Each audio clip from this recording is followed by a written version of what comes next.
Last time on the wilds of Valandiir, deep in the Garden of Mist, our party of miscreants and heroes descended upon the easternmost outpost of the Empire, the Needle. Finding it occupied by the forces of the death cult known as the Walking Rot, the Crown Collectors find more than zombies and skeletons. A drowish elven woman, wrapped in the cleric robes of an unknown religion to you, assisted in slaying a squad of skeletons. After a tense introduction and common motivations to destroy the cult, Belana, as she calls herself, invites the group for a chance of respite and reconnaissance as they plan for their infiltration of the overrun village. Spying the Needle proper from a high vantage point, they decide on a direction to breach the town from and make good on their plans. Later, under the cover of night, the group, along with their new +1, sneak into a tavern where they hope to find one of the lieutenants of the cult and press him for info on the Walking Rot's structure and capabilities. Finding a half-orc cultist in possession of a small child, undoubtedly destined for servitude, the group snaps into action and incapacitates the soldier, just in time to realize that their efforts have been noticed. The tavern attracts the attention of several zombies and skeletons as the Crown Collectors shift their gaze and decide what to do from here.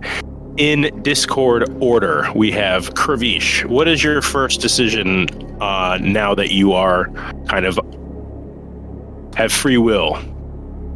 Okay. I'm going to, well, I was the one that looked out the window and saw that and was like, oh shit. Yes. Do you want to make a perception check real quick now that you're kind of looking at the window and scanning the territory? Okay. Nat 20 for a 32. Ooh. Perception out the window? Through the window. Yeah. Precisely. Yeah, you see a pretty heinous sight here. Let me throw it up. Not anything that you expected anything less or different. The tavern is being swarmed by what looks like, with a natural 20 perception check, over a dozen, maybe 24 undead, looking in your direction, and many of them stumbling towards the tavern. Not the entrance, but like the back window by the stairs is where you've seen them. Okay. Yep. So look at that, and I'm just like through the psychic bond going, oh shit, at least 24 undead coming. Okay, Baranor is going to relay that to the entire party.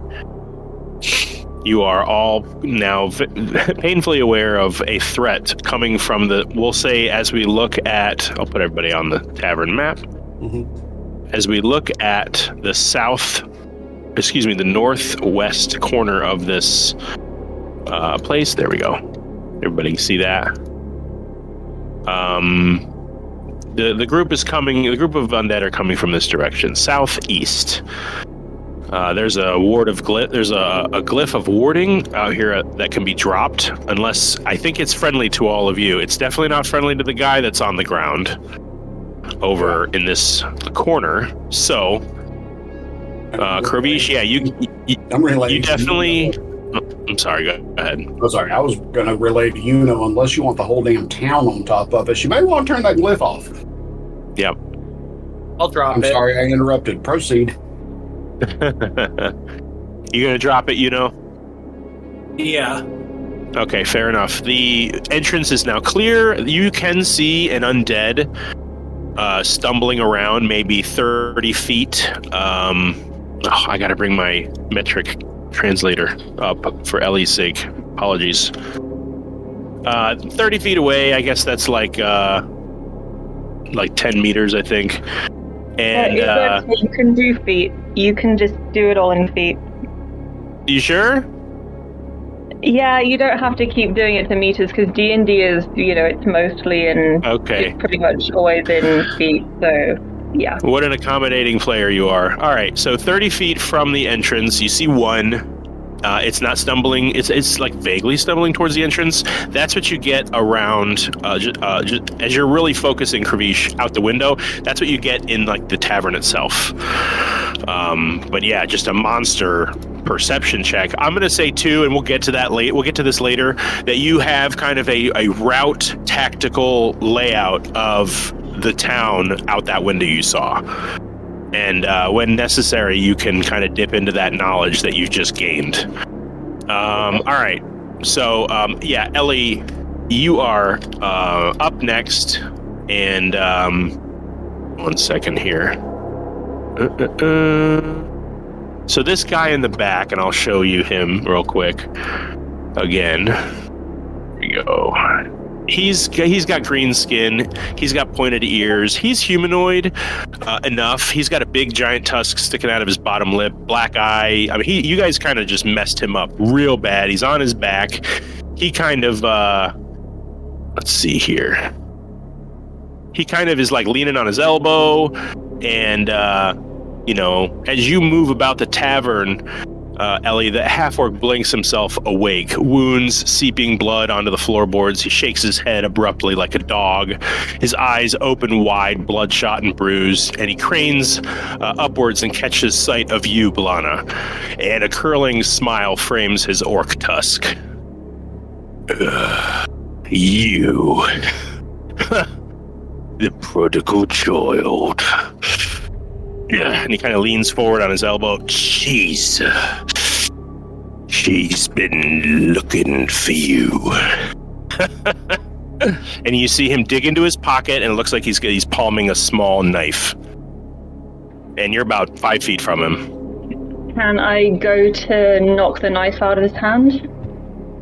Yeah. What would you like to do? You want to make an unarmed strike? You want to grapple him? What would the rolls be for either of those? Unarmed strike, that's just strength, right?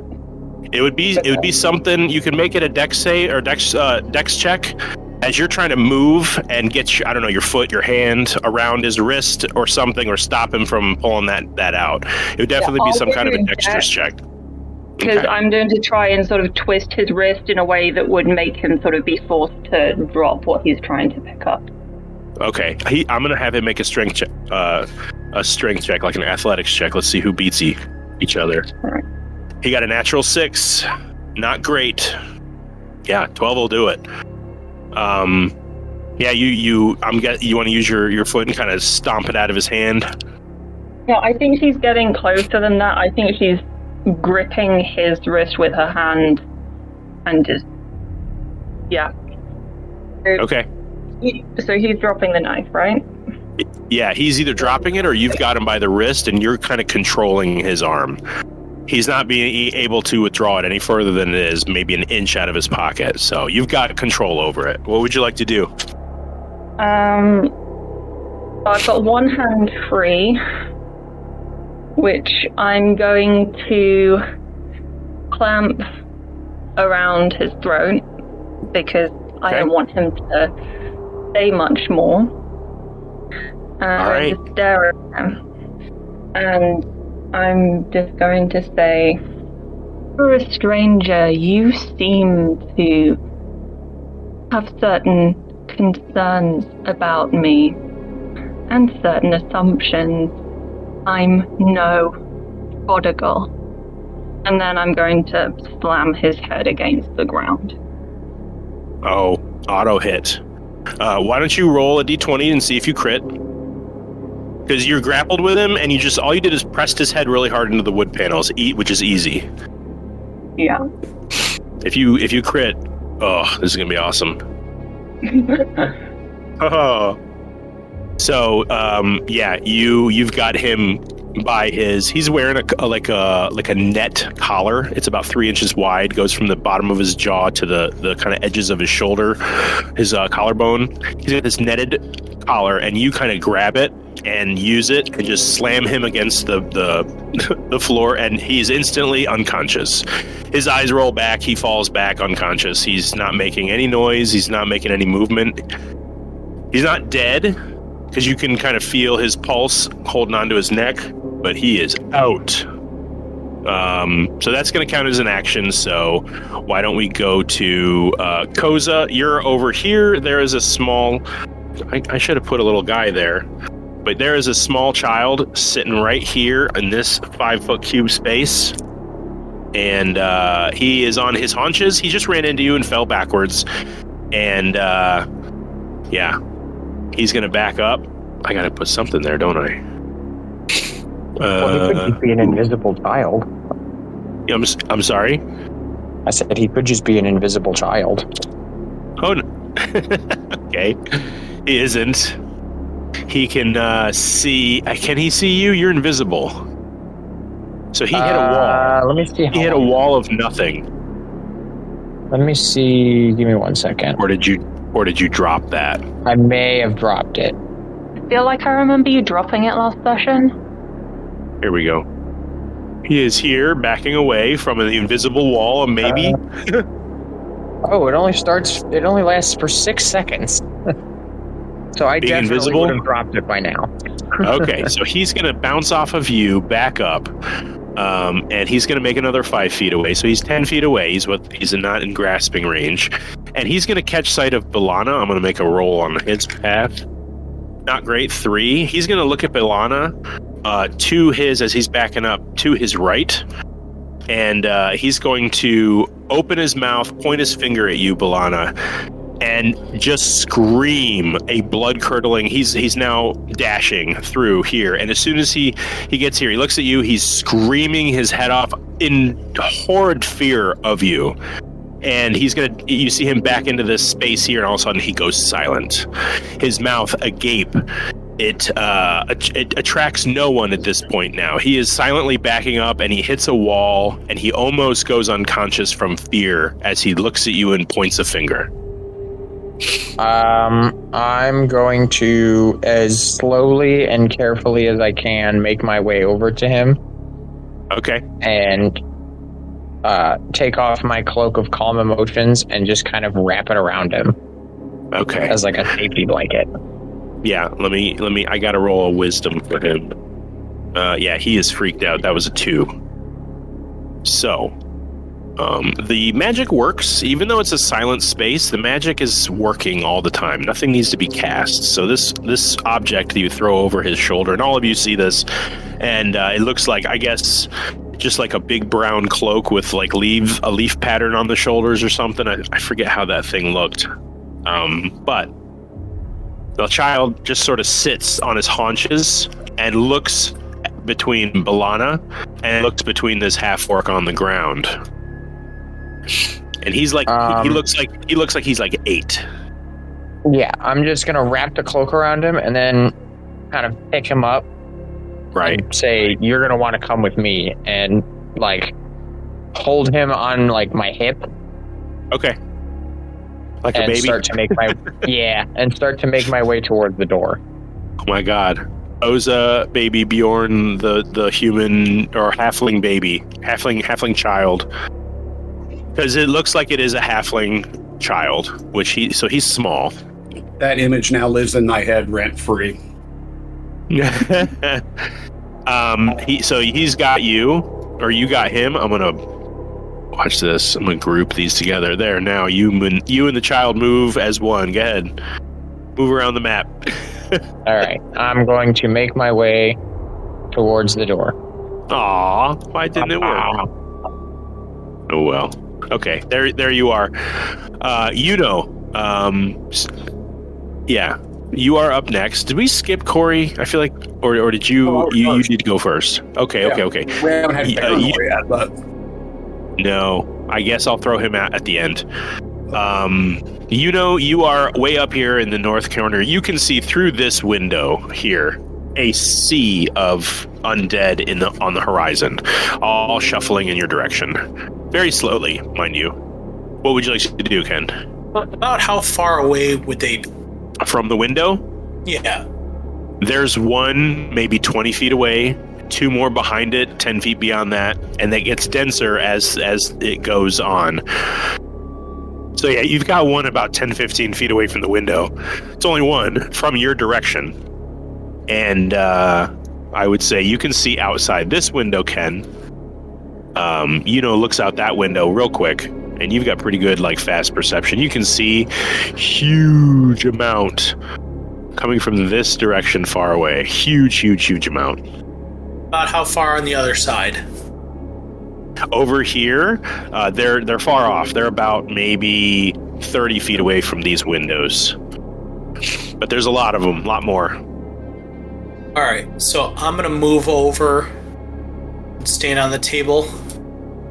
not phased Okay. halfway through the window, because that is not a power that I possess. And I'm going to huck a fireball right in the middle of the group oncoming. Oncoming, got it.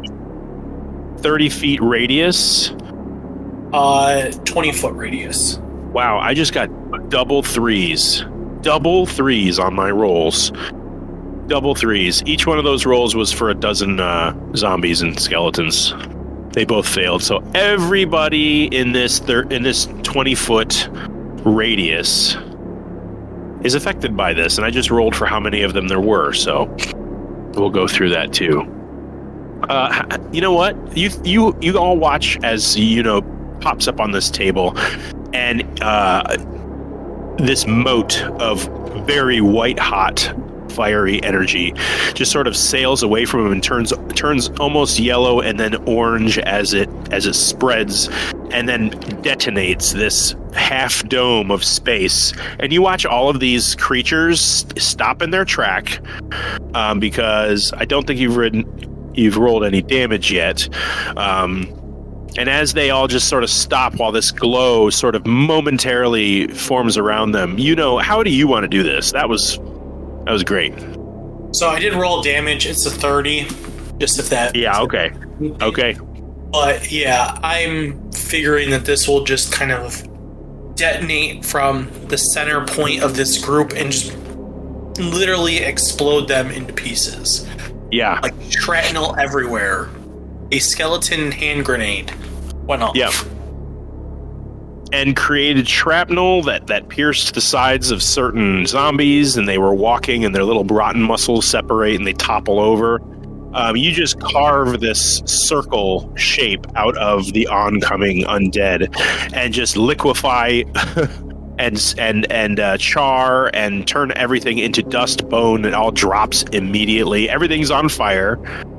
There is a lot of flame in that circle now, and you see stuff behind it walking into these flames and catching fire, and now they're on fire and spreading stuff, and a lot of these corpses are dusty, and so yeah, massive attack. I will consider the southeast of this tavern safe travel. It's not completely empty of the undead, but it's definitely a place that you could probably move between trees, maybe, if you rolled well.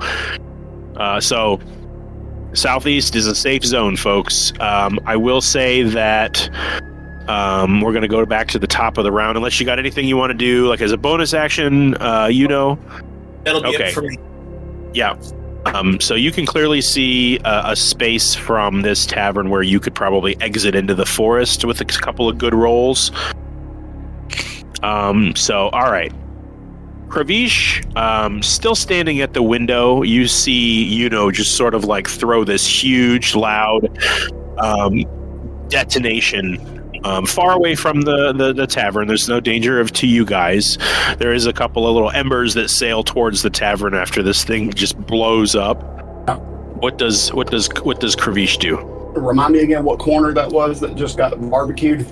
Way southeast, way over here. Okay, great. Hot foot it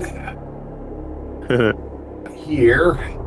Okay, Kind of let's go. sure. Baranor sees you. He's gonna follow you. I think Luna is in the forest. I don't think she. Oh, she is here. Okay, Luna's here as well. Yeah. There is a unconscious person in this tavern still on the floor, just so you all know. Is there anything you wanted to do, Kravish, other than kind of rally the party? I'll also, through the telepathic bond, ask us, should we scoop up that almost dead guy for interrogation? He'll know more Baranor. than the child. Yeah. What now? He'll know Say more again? than the child does. Go, Ellie. Ellie, we were having trouble hearing you, so go ahead. No, I was just saying, he'll know more than the child does. We take him. Okay. Baranor will agree. He's going to back up over here. Just do a little strength check for him. Oh man, Paranor's rolling so freaking low today. He's gonna need some help, guys. This half-orc's a big dude. I got him. All right, just an athletics from you, and then Koza, are you bringing the child closer to the exit, or are you following the party? If we're all going one way, I'll follow the party. Okay, no problem. Hey, Good enough. You and Baranor got this guy. Even Luna's kind of grabbing a foot and dragging it in that direction. So you're all in this corner. As a party, what are we doing? Who's got the idea? so we hot-footed up to the second floor and tried to figure out an escape. Yeah, there is a second how floor clear here. is Selfie that we have a temporary break in the undead, or is it clear enough to make a run for it? There is so you guys are on sort of the outskirts of the town, or at least the edge. So there's trees that kind of intersperse buildings here. And what Yuno just did is... Sorry? Is that a window? Yes, it is. Oh, cool. Yeah. So there is a space of about 30 feet from here was already empty, and Yuno detonated another 20 feet. So there's 50 feet of safe foot traffic southeast of the tavern of this corner, and there's trees, and you guys make a couple stealth checks. You'd be inclined to think you could probably maybe get away scot-free. Screw upstairs then. Let's go through that window. All right. It's a painted glass. Baranor and Kravish, you guys are both you're encumbered, you're carrying a body. And I'm gonna need nope, I'm not gonna need anything. Oh, wow. Okay, he rolled pretty good on a wisdom check, this boy. So he stops looking at Ellie and just kind of like clings to Koza, and doesn't really like make a fuss, we'll say. He's calmed down a little bit. Yeah, painted glass. It's the window's it's pretty big. It's about 4.5 feet wide. What do you say we use this dude as a battering ram, knock the window in? Okay. That's just going to be another athletics check. Let's get him through the window and not crash his head on the wall next to it. It's okay. We have a dagger to speak with dead. That's true. Yeah. Baranor passed with a 14. Athletics 17, 19. Good. Okay. If you were outside and looking in, a familiar to Kravish scene would unfold where someone is being tossed through a window. You both kind of grab an arm and a leg and an arm and a leg and head first throw this man through this pane of glass as his whole body just ragdolls out onto the street on the other side of the tavern here. And let me do this. I do have another map. Not that one. He hits the ground. The rest of you follow. What do we do? No, we're I'm gonna follow. single file Okay. right out of there, man. So, is this whole map open? It is, isn't it? Do you guys see this map? Sorry. I'm not seeing anything. I see it. Zoom out, probably. A lot of it is obscurity. Okay, can we see stuff now? Oh, wait. It's about 45% unobscured. Cool. Okay. I think everybody should be on this map. Please check if you're not. And we'll start some stuff. I'm going to move stuff around. Okay. This guy is way over here. There's a lot of empty space over here. So I'm just moving stuff out of there. It's not completely clear. There are creatures roaming the street. So, all right, folks.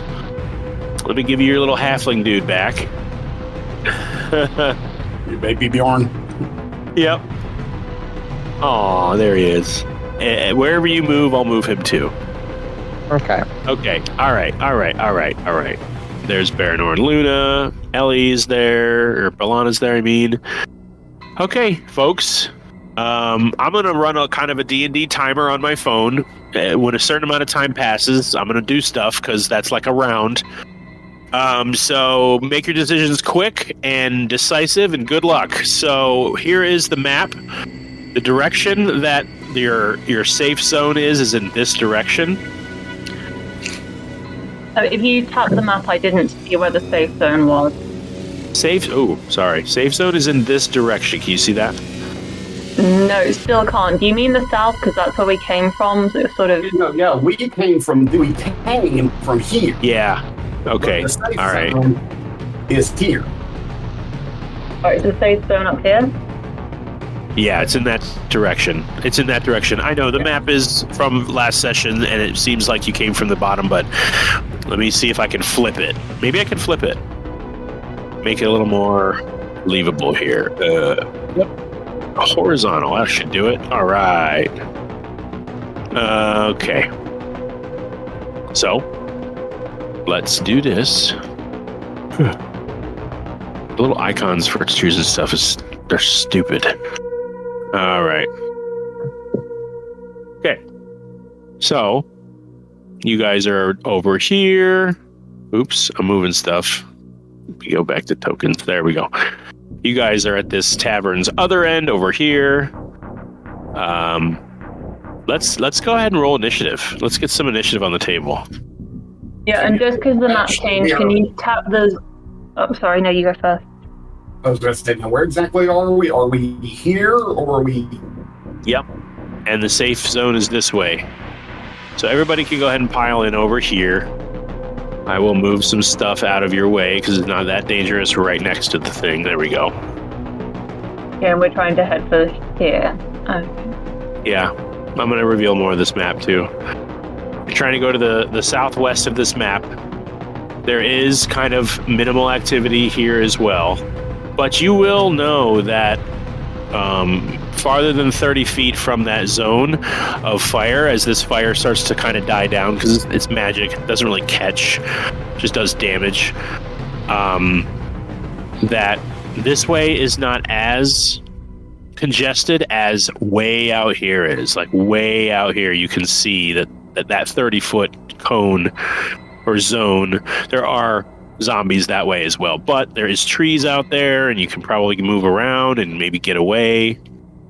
So just keep all that in mind. I'm going to cast Pass Without a Trace on everybody. Okay, well, I'd be around you. Yeah. Let's do our initiative. Let's see here. All right. I need to have Baranor roll and Luna. I don't know how that happens. Initiative. Okay. Who's having trouble putting your turn on there? Koza, probably? Hang on. I don't think I am. usually have an issue. Okay. Where is Udo? Yeah, there we go. Boy. Good. Alright, that's not bad. Oh, Balana's on there. Gravisha's on there. Damn, where's Udo? Well, Uno and Luna are still over here on the board. No, This is Baranor. Uno's right here. Oh, that's what I thought. Okay. Oh, that Baranor? Yeah. So Baranor Okay. are all the way there. Excuse There me. you go. Yeah. Nope. That's okay. He's gonna be over here. He's helping carrying this guy.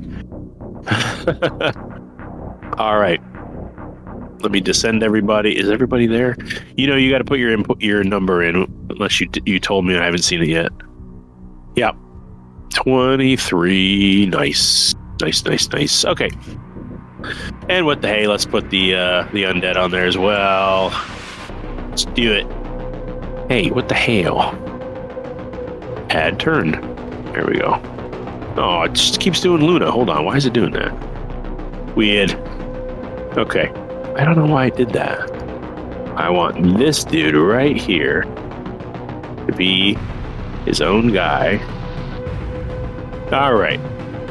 No, not 45. All right. There we go. Descend. Sorry, everybody.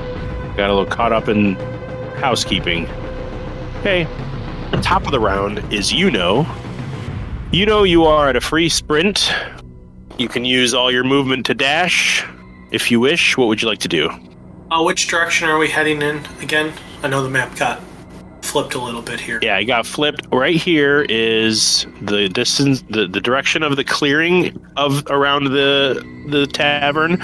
But you also notice that this direction too is there are just a few undead roaming around, and way in the distance here you can sense kind of like a thick collection of the undead where your fireball wasn't able to reach. So, what would you like to do? I'm gonna move this way. Let's see. I can move to right. I roll 20. Stop messing with me. I'm gonna blast this dude with a firebolt, and I'm gonna split it with my rope and hit that dude too. Okay. I just need 2 attacks. 21. Yeah, that hits. And 16. 16 also hits. 24 points of fire damage. All right. Yep, those both go down to a pile of bones, I guess, or dust. Whatever kind of uses his intensity of his magic to do. If they're skeletons, there's not much stopping them from getting blasted apart. That'll end my turn. All right. You good on movement? Yep. Okie dokie. Luna is going to move forward. And where she is, she will follow. I got to reveal some of this. Okay, these are not there. They are here.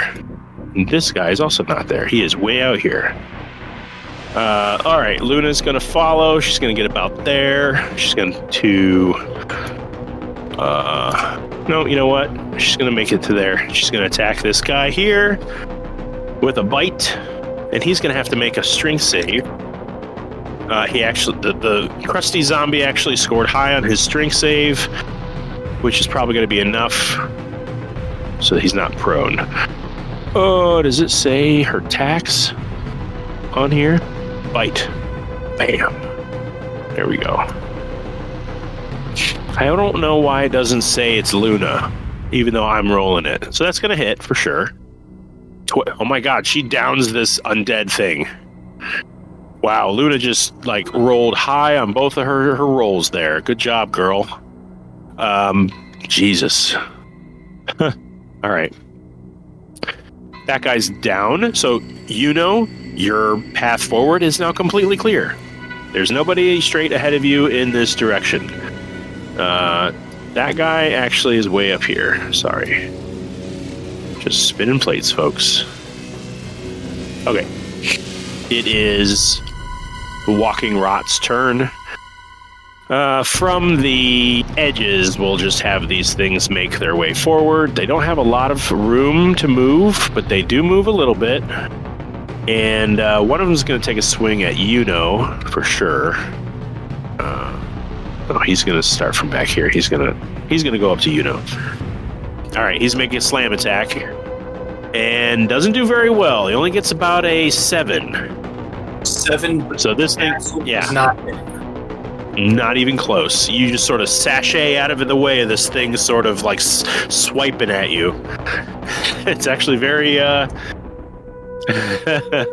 ballerina-like, I guess. Nobody else, I think, can get hit. These guys are only moving to here. They're out of Belana's reach. They don't have a lot of movement. All right, this one is going to move up here because this is all empty over here in this southwest corner. Okay, Koza, you and the child are next. I am going to follow and Luna. Okay. Over to... No. Why won't it let me? There we go. And then I'm going to cast Sacred Flame on the zombie that's adjacent to Okay. The one that just took a swipe at him. Yeah. Okay. That's going to be wisdom for me? No, a dex save. A dex save? Wow, he got a natural 18. Yes. A zombie sachets out of your Sacred Flame. Well, Good thing it's a cantrip. Yeah, they don't have great decks, and he's still past that. Even with a minus to his dex. Yeah. Let me look it up what it would actually be. Maybe he failed. I don't know. I think it's actually like a -2. Maybe he failed it. He got a natural 18. Yeah, it's a 16. Does a 16 still pass? Yeah. All right, yeah. I'll say you blind him for half a second with your sacred flame, but it just misses him. All right. All that. Whatever. All that. Whatever. Whatever. All right, bonus action. Let me see. I could probably still chuck a magic rock at him. Ooh, I could use Shillelagh. You use what? I could use Shillelagh. Yeah, and your glaive has reach, right? Yes. I believe glaives have reach. Let me look it up. I believe they do too. They do. Oh, who's gonna get there first? I'm looking it up too. You might get there first. My computer's being slow. I got reach. Yeah, they do. So make your attack. Cool. All Go ahead and what does your moon glaive look like when it gets shillelagh on it? I'd say that the metallic blade definitely glows like a moonlight kind of color, like a silvery glow. Yeah. So this is going to be +3. Lighten up. You're going to have light up to 10 feet all around you. Why did it roll it twice? I don't know. You're at advantage for some reason. No, because it would So I'll show take up that as like 13. an advantage thing. Yeah, that's +3, so it's a 16. Okay. So that hits him for sure. Then that Just everyone knows it has an AC of 8. I don't think anybody's going to miss these things. They're real slow. They're hard to dodge. Although one of them did. 2 points of damage. Okay, it's still up. You're stumbling around. You got this kid in front of you, and you're trying to keep one hand on him and one hand on your glaive, and you kind of do like a over your head whipping, like sweeping chop, and just sail over his head. But you do take a chunk of his like skull. There's like there's a hole in his head, and because this isn't The Walking Dead, that doesn't kill it. Unfortunately, that'd be cool. But that's all you get. It's all you get done with that. Do you want to do? I think you're done. Yeah, it's really all I can do. Yeah. So Baranor is going to obviously follow. Yeah, I'm gonna tell Baranor. It's like, you go clear the path. I got this guy. Okay. He's gonna go with. He's gonna brush up right with this guy. He's making 2 psychic knife attacks, which I can bring up in just a half a second. I love that dog meme. Whoever posted that, like, security dog training. You're welcome. Dragging that dude down. So brutal. That is how it went, too. It went down like that. He's got a prison dagger here. I feel like rolling that one. He has so many daggers. Soul knife. He has so many daggers. I'm going to make him, if I'm rolling for him today, I'm going to make him throw some of them. But he's going to do 2 psychic knife attacks. Both of those hit.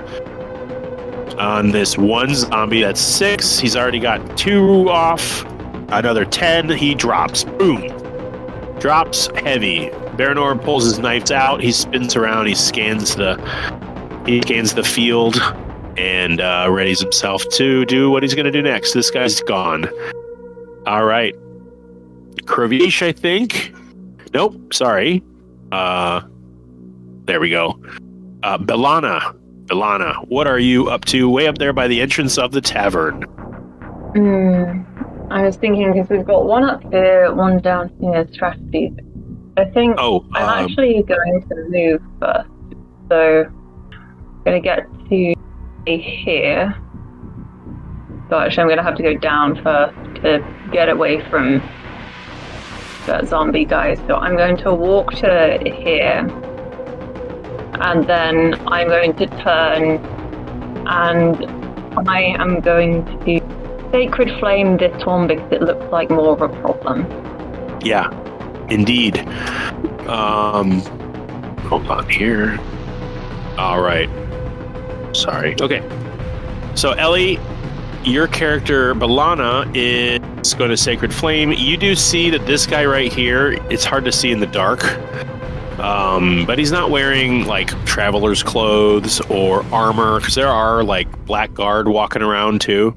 Blackguard zombies, so they got like armor on, but not this one. This one's got like this disheveled patchwork, like scale and like rough plate mail. Looks like shouldn't be here. Real ramshackle and tattered and gross. And he's got a couple of maces literally like nailed to his hands. He's also wearing a helmet that is like pressed onto his face and just breaking bones, and there's like black blood between the plates that it's like pinching into.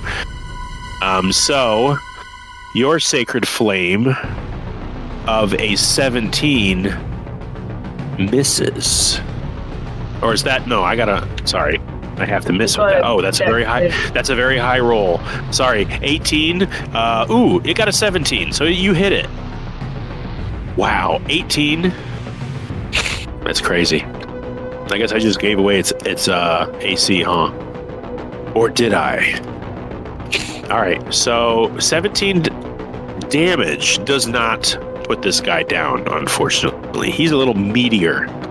He's a tiny space rock. No, he's a more beefier and wearing armor and stuff. So, okay. Sorry for that confusion. What does Balana do? Bonus action. Did she used movement, I believe? Yeah. Yep. Bonus action by bringing my sunblade to my hand, just because things might get a little closer in terms of combat. So she just draws this sword hilt, and then this golden blade springs out of the end of it, glowing. Cool. Right on. It's a pillar of light in the darkness. The fog and mist that rolls through this part of town near the forest's edge.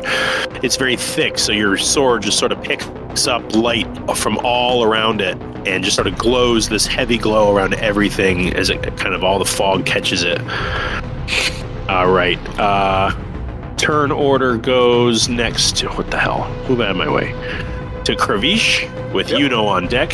To cast it so that I can have full. Yeah. That gives me advantage on strength checks, and it doubles my carrying capacity. Okay, so does that mean you have this dude? Yes. Okay. I wish I could imbibe him to you, but it won't let me do that. Yeah. So see, because if you move, it won't. Carry him with ease now. Yeah. You got him over your shoulder.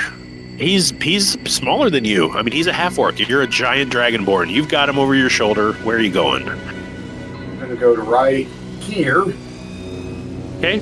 And I'm going to draw Anthem's Edge and go, I have a glowy sword too. Like, everybody has a glowing sword now. What the hell? Yeah.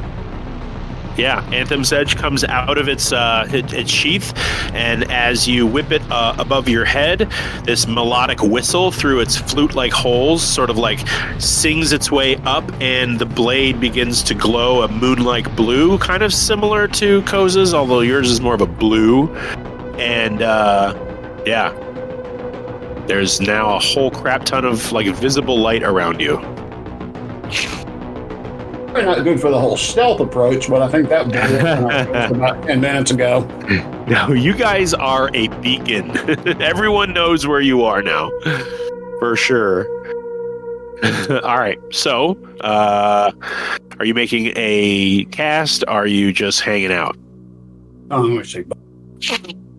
What was your action? It wasn't pulling out Anthem's Edge. I'll give that to you. No. It was a casting enhance ability. Okay. Right. Okay. What are you enhancing again? Strength? Strength. That casts cool. Strength. Cool. Is that what your melee attack is? No, my melee attack is actually dex based. Oh, wow. Here. Okay. Yuno, what are you doing? I'm going to keep on moving.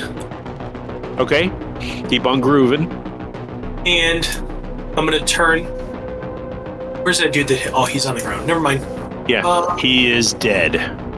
For about I'd say, I should probably not give you all of this. Let's all pretend in our heads that this was never seen. This dude's gonna take a firebolt to the face. This guy up here, the little, yeah. I don't think there is anybody right where you're pointing. Firebolt. Yeah. I see you clicking, but that's not where he is. He's up here. Oh.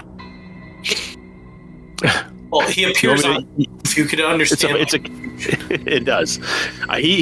We'll say he's definitely moved right there. Sure. Your attack is what is your attack with your firebolt? 16. 16 hits. It's double what you needed.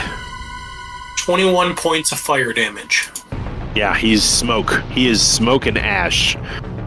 And you know what? You guys don't get any of this either. This is all hidden behind fences and walls. All this stuff. Who's our furthest back party member?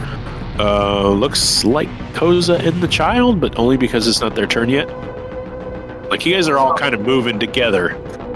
I'm gonna grab him with my mind and pull him 5 feet forward. Okay.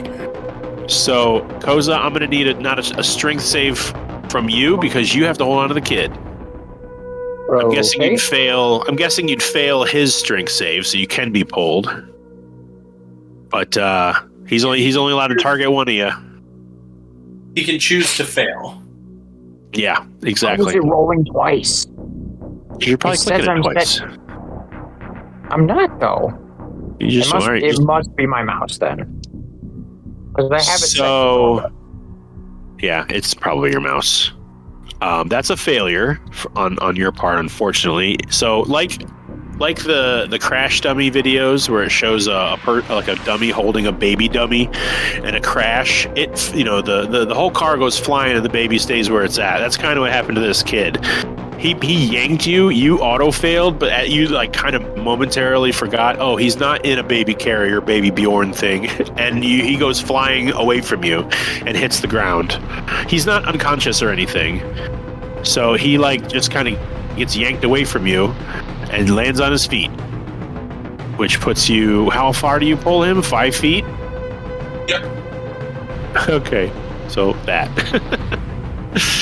There we go. Right. Okay. All right, Yuno, is that it for you?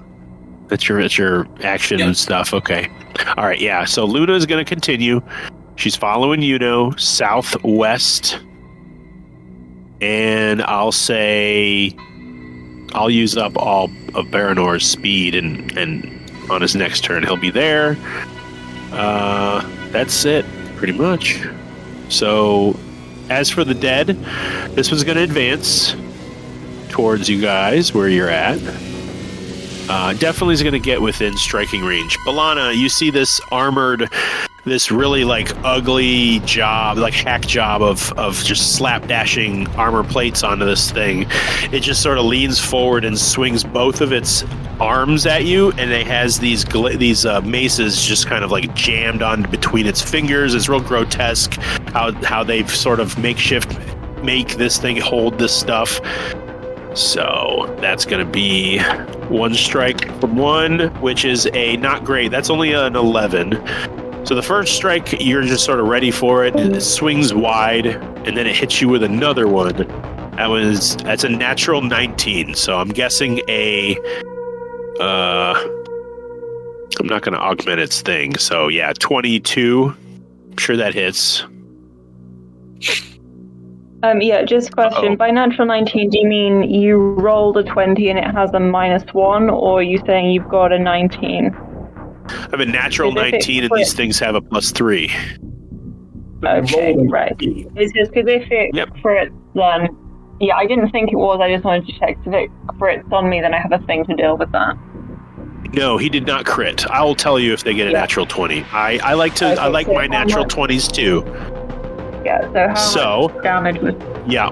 All right, let me roll that. I usually roll my own d20, but for damage, I'll put it up. Was that both hit or? That was nope, just only one. The first one went wide, but as she kind of dashed out of its way, she didn't account for its other one, and it brought it right down on top of her. I'm going to use cutting words. Okay, go for it. I'm going to use my. That's a 22. So do I roll again, or do you take time off? I roll a d10 and you deduct it from the attack. Okay. Yeah. Go ahead. All right. I got you, Ken. Yuno's going to be under my control for the time being. Only down 2. Only down 2. So that's going to be a 20. Does a 20 hit Balana? It does. Yeah, armor class is 18. Okay. Do you want to do that? Because I'd say that he would know that that really didn't work as well as you had hoped. Because this thing is kind of ferocious. It looks like it's hard to kill, and it just kind of like it's just wildly swinging. Corey, that was to you. Do you want to just forego that spell because you would have known that it wouldn't have been enough? No, it's a reaction. It's not a spell. Okay. So I don't burn a spell slot. I just burn a breaking point. Okay. Yeah, this thing is not. You're cutting words. Whatever it is, Kravish says to insult this walking corpse, it doesn't have any effect. Okay, sorry. So for that mace, we need. I can't add nothing to this. Oh, I can if I make it advanced, can I? Yeah. Damn it. Oh well. So that's 6 plus. That's plus 1. So 7 points of bludgeoning damage to Balana. Okay. I got it now. Who's next? Oh boy. It's Luna? I messed with my taskbar. Okay, sorry folks. All right. Luna is going to follow, or did she already go? Just went. All right, it is Luna's turn. Okay. I was going to have her like dragging the half-orc with her mouth, but if Kravish has her, then she's going to use her full movement towards the corner of the map. She's going to post up right here. She's going to wait. You do see her hackles up, like she's looking at something, in that southwest direction. That's going to end her turn. It is the Walking Rots go. This one is going to make 2 more. Or no, wait a minute. I did that already, I thought. Yeah, I think Yeah, all right. The little dude after that. Oza goes next. I am going to again. Uh-oh. Thumbs up with your mic. I can't understand a word you're saying. Uh-oh. That might be a connection thing. Just pop out of Discord and hop back in. Okay. Sounded like a drive-through speaker. Yeah. Okay, how's this? That's much better. Okay. Okay. Right. I'm just gonna follow and Baranor again. Just remember, you dropped the kid. Yeah. The kid is 5 feet away I'll from pick you. him up before I move. Okay. You kind of got ripped out of your hand by Good job, Okay. So let's take away some of this. All right. There we go. So you're following. So you can make it all the way to where she is, right? That's 30 for you? Well, I was over here. Okay. Okay. Hang on. I don't think so. That looks like a lot. Yeah, I can make it to zombie. I can make it to like here. Okay. He's gonna go with you. Okay. We don't see any zombies around us in this area, do we? From where you are, this is the pretty much extreme edge of the safe zone where you're able to kind of move around. Once you get here, it's going to get a little spicy. Okay. And I'll reiterate that this direction, there are zombies and undead, okay, but it's a little sparser than what's in the distance over here. Over here. Yeah. So, that being said, what does Koza do?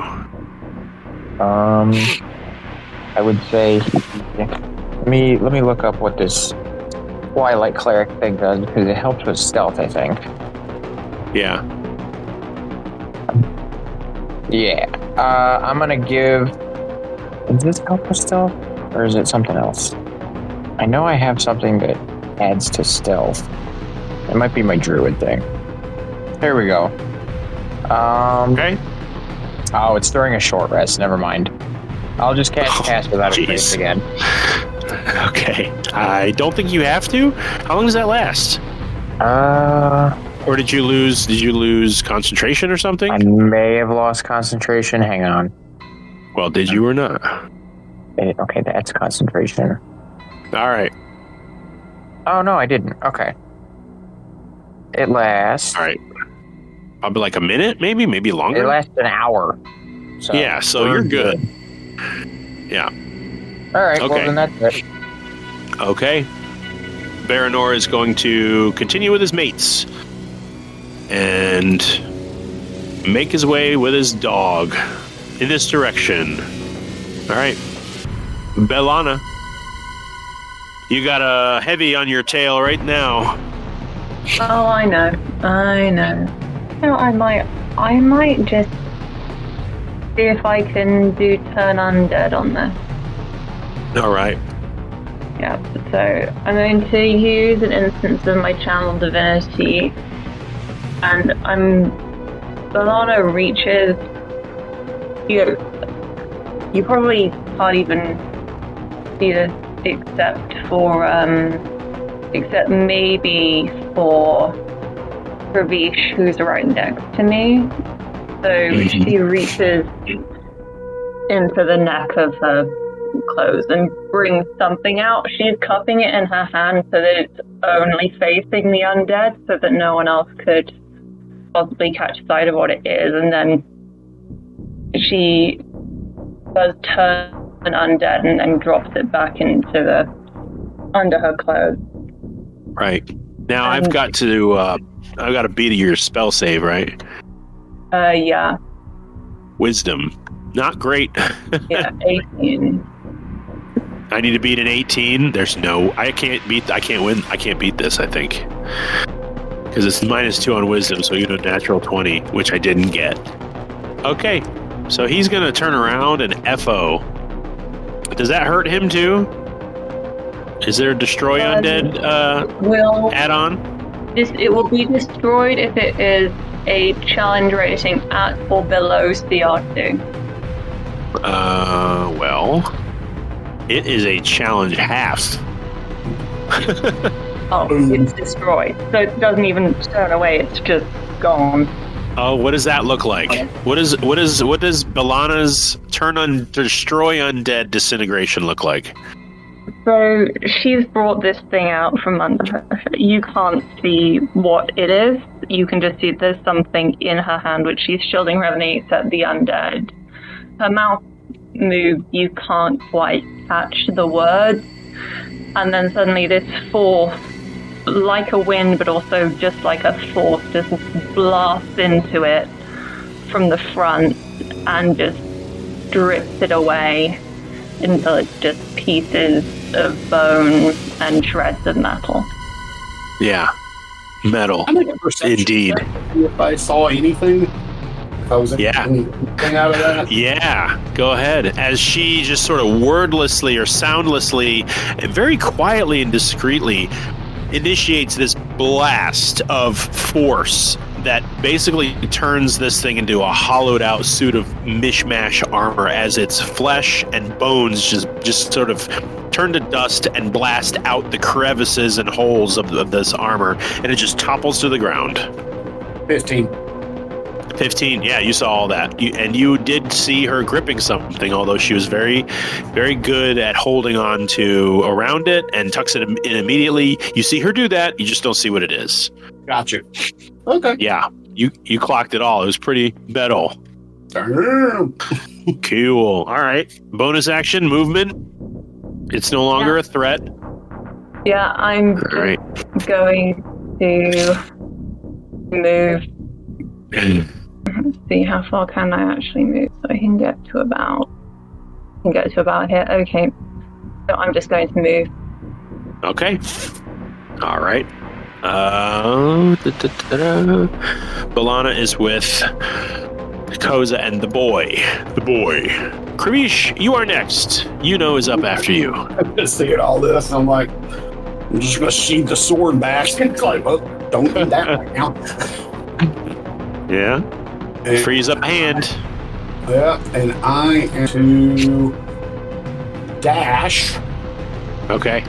That's double your speed. So that's probably pretty far, huh? Yep. Okay. That is about. Okay. Do you want to augment that and go down in this direction, or are you heading due west? Okay. You are there. Mm-hmm. All right. And a half orc. Yeah. No bonus? Yeah. I'm gonna use a bardic inspiration die for Balana. Okay. But I don't know who you are, but I'm really damn glad you're on our side right now. As he banjos away, he's like picking up his feet and screaming and yelling at you as he he strums his mandolin. That's a funny sight. No, I just say it. You know, it's just Yeah. All right. So, Balana, you have let's see, you can use a D10 for any D20 test within the next 10 minutes or so. Yep. Thanks. All right.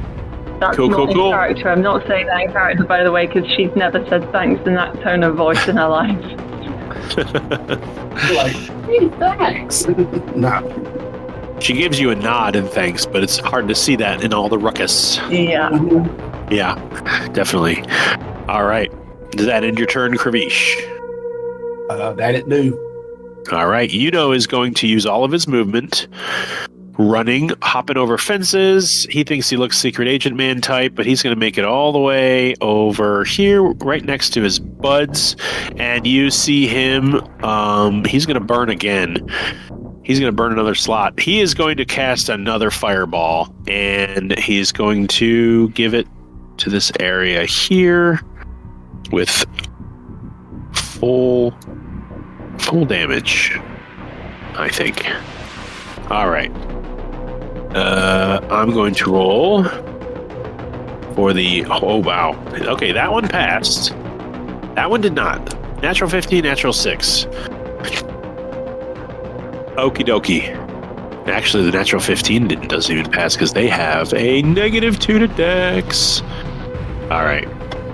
So he rolls. I think I'll have him upcast it. What the hell? Yeah, that's going to be enough. He clears another 20-foot circle ahead of you. All right. Just like before, this is a circle of fire, all that is kind of like engulfs all these creatures that are in the way that are at this point off the map. You can't even see them. And provides more, more safety to your southwest for sure. And he doesn't really have a bonus action, so he's, you know what he does? He's going to do it again. Koza, make a strength save. He's going to pull you again. Why not? I feel like he would do that. Oh, no. Come on. You get pulled 5 feet, but not the child. Did it again. Whoop. This time he lands on his stomach. You're like, damn it, giggles. Okay. I'm really seriously beginning to think that, Yuno was toilet trained at gunpoint or something. Maybe. But that's what he does. And Luna is going to... Luna and Baranor are just hauling ass. Come on. All right. I don't know why this thing doesn't work sometimes. Wait, did I lose them? I did. Oh, no. There's Luna. Okay, Luna, Baranor. Sorry. They're going to end their turn after movement. Koza, what you doing in between them moving around? I'm going to pick the child back up. Okay. There you go. And I'm going to and I'm going to keep following them. Okay. That puts you not quite off the map, but getting there. I think you guys would end up about there, right? Probably. Yeah. Maybe even a little further. Okay. Well, I was. Yeah. Oh. No, you were there, right there. Okay. So you're the furthest. You can see this huge swath of safety in front of you, and behind it looks like there was like a big like garrison of like maybe you've seen the ones that were patrolling. Looks like maybe there's some of those here, but just blasted another 20-foot sphere of safe passage, so that's a problem for future Koza. I will say it is probably within a lot of your spell ranges. The zombie horde ahead of you, but definitely not within anywhere near of getting to you. Okay. All right. Top, not quite top, but moving on down the turn order. Valana, it is your turn. You're kind of in the middle of town still. There's a bunch of corpses all around you one of them which you turned to ash. I'm just going to move. I'm going to move and graciously continue my exit. Okay. Anything you want to cast on the way? You mean cast a spell at the one that's all the way over there? Actually, on your turn, I'll say that on your turn, there is a lot of activity coming from this direction. So I'm just going to start putting minis on the board. Minis on the board. Whole bunch of them. So, don't mind me. After you is Kravish. Okay, let me just think. Okay, I'm just going to check one thing, and I may actually do something. Okay. You are allowed to have all minute, I think. I forget what the DMG rules are. A turn is worth. Is it 2 minutes, 3 minutes? You're allowed to lollygag before you get passed up? I know what I'm doing. We've never had that happen before, though. I'm going to cast Fairy Fire centered on this point, so it's going to be a sort of 20-foot cube of this. All right, let me get you a cube. What color you want it to be? Well, let's go with purple because that's appropriate for what I'm doing. All right, 20 feet is gonna be like this. And where exactly do you want it? Just move it 5 foot up. How about like that? Yeah, like that. Okay. Cool. So I need to do 6 rolls. Is it wisdom? Is it dex? What are we doing? It's dex. All right. Okay. So they have a dex of -2. So I'll just do them real quick. Real quick. So that's a 14. When I'm done, tell me how many passed. That's a freaking 6. That's a 12. That's a 2. That's another 2. Okay, yeah. I don't think any of them passed. The highest was like 14, right? Yeah, I don't think any of them did. All right. They all failed. What happens?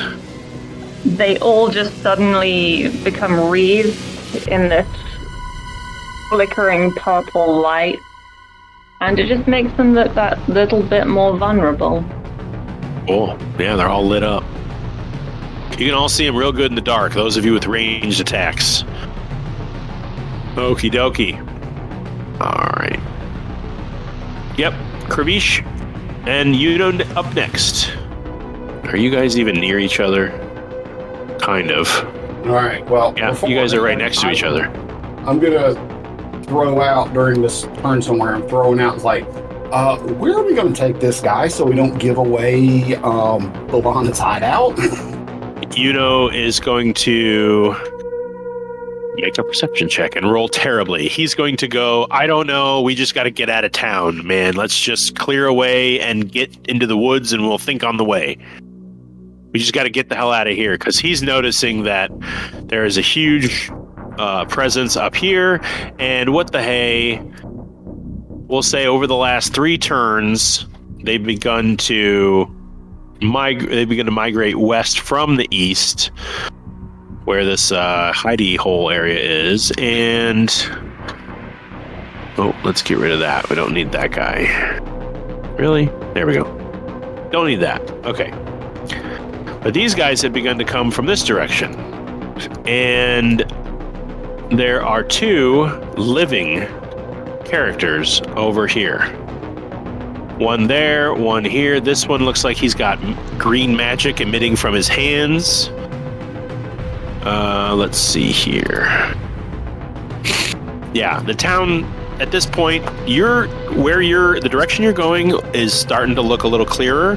Looks like you're starting to get towards the edge of town again. But all around you, minus this sliver of safety, the town floods with walking corpses, decaying bodies, shambling jerkily towards you. They fill the streets with an army and a horrid stench of fresh death. They begin to topple over each other, their numbers so great, and you feel the heels of your boots itch as you crane your necks for the way out. You find it. A wide street, skint on adversaries, points southwest towards the ridge that you spied the town from hours ago. Mindful, the street is not clear exactly. There are a few roaming zombies and shambling skeletons, some wearing armor of the Black Guard, others wearing robes of green, black, and gray. Symbols hewn into the fabric, clinging to them in shreds, soaked in long-dried blood. 3 gold tears on a triangular field of violet. An ancient order precious few of you are familiar with, save for Ellie. And Balana, rather. Balana, I need you to make a wisdom saving throw, please. As you guys are sort of running through the streets, you catch sight of these adorned zombies. 21, that's pretty good. That's pretty good.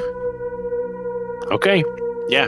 Your vision's not clouded by emotion. You clearly see the tattered vestiges of your fellow worshippers. You recognize one in particular, or at least part of him. His face is heavily slashed and gray and veiny with rot. He stumbles along dozens of his fellow undead, a terrible and hollow shell of his former self, as he regards each of you indiscriminately and with relentless intent. Their arms stretch forward. They reach for you, instinctually wanting to grab, to bite, to spread the rot. You see 2 people scramble out down the road past the undead behind you. They stopped short 30 feet or so from you. One of them a tall, dark-skinned human with sunken eyes and a sickeningly devilish grin as he delights in seeing you. Live ones, lots of them. Round the fellas, sound the alarm, and bring the winged one. His nestlings will serve as good backup should this go south. So, that is what you encounter behind you, quite a bit of distance as you are all kind of running away. Okay. Balana, did you want to do anything else? I mean, so the one that I recognize, is it like what we discussed in terms of me recognizing one of these undead before? You definitely recognize I don't know how much you want me to say out loud, but you recognize these people as familiar to you, and one of them you knew. Mm-hmm. That kind of gets you in the feels a little bit. You knew this person. Yeah. You know what? DM me just so that I'm certain, so that I know the right way to react. Yeah, definitely. You knew him. I mean, it wasn't like your best friend or anything, but you recognize this person. Yeah, well, for the sake of what I knew, is he within range of Sacred Flame? Sacred Flame is what? Let me see. He was in this group over here. 60 feet. So this group where, sorry, I didn't see where you tapped. 60 feet? Shit, yeah, you got that. You can hit him. Okay, I will, for the fact that I knew him, I will sacred flame his body. Okay, he got a 8 minus 2, so 6. Wow, another 17. Okay, sorry, Kravish, you can go ahead and make that insight roll. If you want, you can roll it to me in the DMs, and if you want to just keep that between me and you, it's up to you. So, Balana, what does it look like with Balana putting this person to rest? Because you wiped out its hit points and definitely hit it.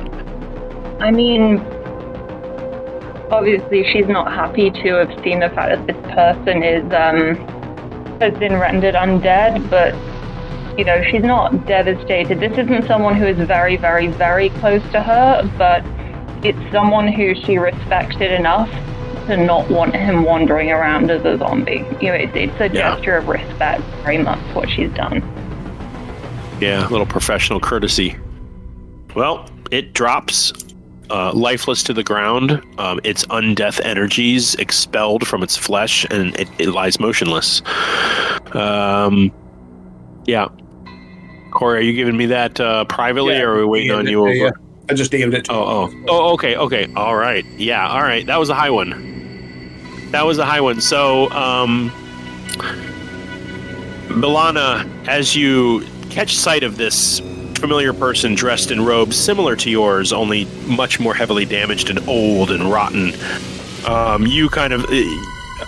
a look kind of washes across your face of like kind of a deep cut and a sense of responsibility as you then expel this creature from its undeath mortal coil. And Kravish, you kind of turn your head and you see Kravish like staring right at you.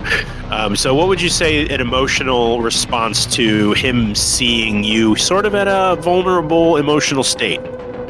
It's the least I could do. You see a small look of sadness cross your face. Yeah. That, I understand that, that while this was difficult, it was necessary. You kind of see that across my face. Right on. And that's it. All right. Is going to look behind him and toss a... Oh, you know what? He's got it. What the hell? He's got him. He's going to throw another fireball. He's gonna so this fairy fire, does that help with an AoE attack, or is it just attack actions? I will double check, because in my head it's advantage on all attacks, but I'll double check in case there's any AoE stuff. Okay, I'm gonna make another big circle over here. There you go. Any attack roll has advantage. And it's just any attack roll has advantage. Okay, so it's all right. They're gonna roll for him. This whole, I think, pretty. Let me see here. How big? It's only 20 feet. He's not gonna upcast it. That seems wasteful. But he's gonna plant it right here and catch out all of these guys. 6 dudes. Okay, so they're gonna get hit again. Well, I guess they didn't get hit with fairy fire. One's a natural 3. One's a natural 2. One's a natural 6. Natural 19's a pass. Oop, just lost my D20. That's looks like 3 failures and a pass so far. Okay. Ooh. Damn. That rolled away. Okay. Oh, another natural 19, so 2 passes and a natural 3. Wow, lows and highs. 4 fails, 2 passes. He's gonna roll 8d6. Right? That's correct. All right, so 4 of them take 8d6. 4 of them take 34. So 4 of them are gone. And 2 of them take half, which is 15, 16, 17. 17 points. These both are still up. Sorry. Okay, I got it. 2 of them are still up and on fire. Luna, she's gonna follow the pack, so to speak. And you guys are kind of getting chased into this direction by all of these creatures. On all of your turns, some of them move around and get closer to you. And that's kind of what's going on right now. So we'll just go back to the top of the round. Yuno's going to make his way down here. So is Baranor. Koza, what are you doing? I am going to move up here. Hang on. My computer's been acting slow. Give me a minute. Quit downloading corrupted files. I don't think you guys... Like, everything is acting weird on me. I don't think you're the generation like mine. Yeah, I was just going to say, he doesn't know the tribulations of using LimeWire to download movies and stuff. Could be the movie one, could be a virus, could be porn. Huh? I said, I'm not pirating music. There's Spotify for that. That's true. All right, what are you doing? Damn right. I'm going to say I'm going to keep moving. Just because I see the danger coming and I don't like it. Yeah, it's getting pretty thin where you're at now, though. Yuno has been kind of blasting. There's like a big char trail 20 feet wide in front of you into the woods. You're just going to keep going forward. All right. Well, how far does that get you? You were here. How far? No, you were here. Off the map. Hang on. I think so, too. Chose not to try to yank you away from the child again. Here. Yeah, that takes me off the map. Okay, Koza's off. Baranor will follow off the map. That's fine. You can stick around in the corner, wherever direction you're going. Balana, you find yourself, there's a fence in front of you about 6 feet high. You're going to have to scale. If you're moving in the same direction or sidestep, lose a little bit of movement, but what would you like to do? Am I going over the fence no matter what, or is there a way around it? Like, can I go over you can walk here around and then have no, to you, jump down? You can walk around it. You're going in this direction here. Okay, you can go around it in this direction. I'm just saying you'll lose a little bit of movement, maybe 10 feet, getting around it. I mean, I don't mind because I can just use my dash action and then I've got 60 feet of movement. There you go. And then that can be my turn and I'm off the map. Off the map. Got it. Okay. Kravish, you are, I think at this point, the furthest away from everybody and closest to the encroaching danger of the undead. All right. Well, I am going to come up here, chuck dude over the fence, vault it, catch him back up, pick him back up, and book it using my dash action. Okay. All right. Is 30 away from there? That should get you, right? Out of there? Yeah. All right. You and the dude are off the map. So as you know, he's going to use his full movement and dash. He's going to throw... What the freaking hell? Why not? Another freaking fireball. He's just going to liquidate all of his... what are they? Level 4, level 3 spells? Something like that? It is... What is it? I know he's got enough. Third level. Yeah, he's got at least 4 third level spells right now. So he's going to burn another one and bring this all over here. Let's see. I'd only get him 3. I don't think he's got enough range. Or he doesn't even have line of sight. What the hell? He'll go back up here. And I'm going to say, because it's not letting me freaking grab it. Nope. What the hell? Fine. Just make another one. He's going to take all of those guys. And you see him over his shoulder huck another mote of flame that sort of builds into a fiery sphere that explodes on impact, blasting all these guys away, making the danger a little further away. But you can see behind him in this direction, the streets are starting to flood with the undead again. I mean, it's almost like the entire village has been put on alert and heading in your direction. Luna is going to disappear off the map. Let's get Yuno off there too. The widow child. Kravish, Balana, that's everybody. Everybody's off the map, right? Yeah. Yep. Okay. The trees, as you guys are flying through the woods, kind of looks at Kravish as you guys are all kind of hauling ass in whatever the opposite direction of the wave, the wall of undead that are racing towards you at a shambling speed, of course. But there's a lot of them. And chasing you out of town into the forest, as you can hear orders being shouted from far behind you, and you can hear a distinct flapping of several pairs of wings, kind of far away, but it's a whipping sound that you're familiar with. Yeah. So let's get a stealth check from everybody. I think you all have pass a trace around you. I think Koz is pretty good about staying close to you. So stealth check, add 10. Let's see what we got. Let's do. Oh wait, I got to do it from his character sheet. Stealth. Plus 10, and then Luna, she gets one too. And just so that everybody's on the same page, Baranor is he's like kind of barking orders to everybody that pretty much everyone can hear, as far as what's going on and what he's doing and what Luna are doing and what everybody's doing, just to kind of keep everybody on the same page. So some of these rolls I'm going to give you at advantage. And also, stealth is pretty good. He got a natural 18, so did well. Sir Kravish, 26, 25, which is actually a 35, 37, 26. These are all great numbers. 29. Yeah. So everybody kind of is disappearing into the woods.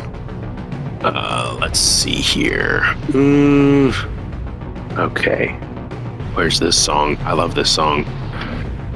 No. Damn. It's called Run. Can't find it. Oh well.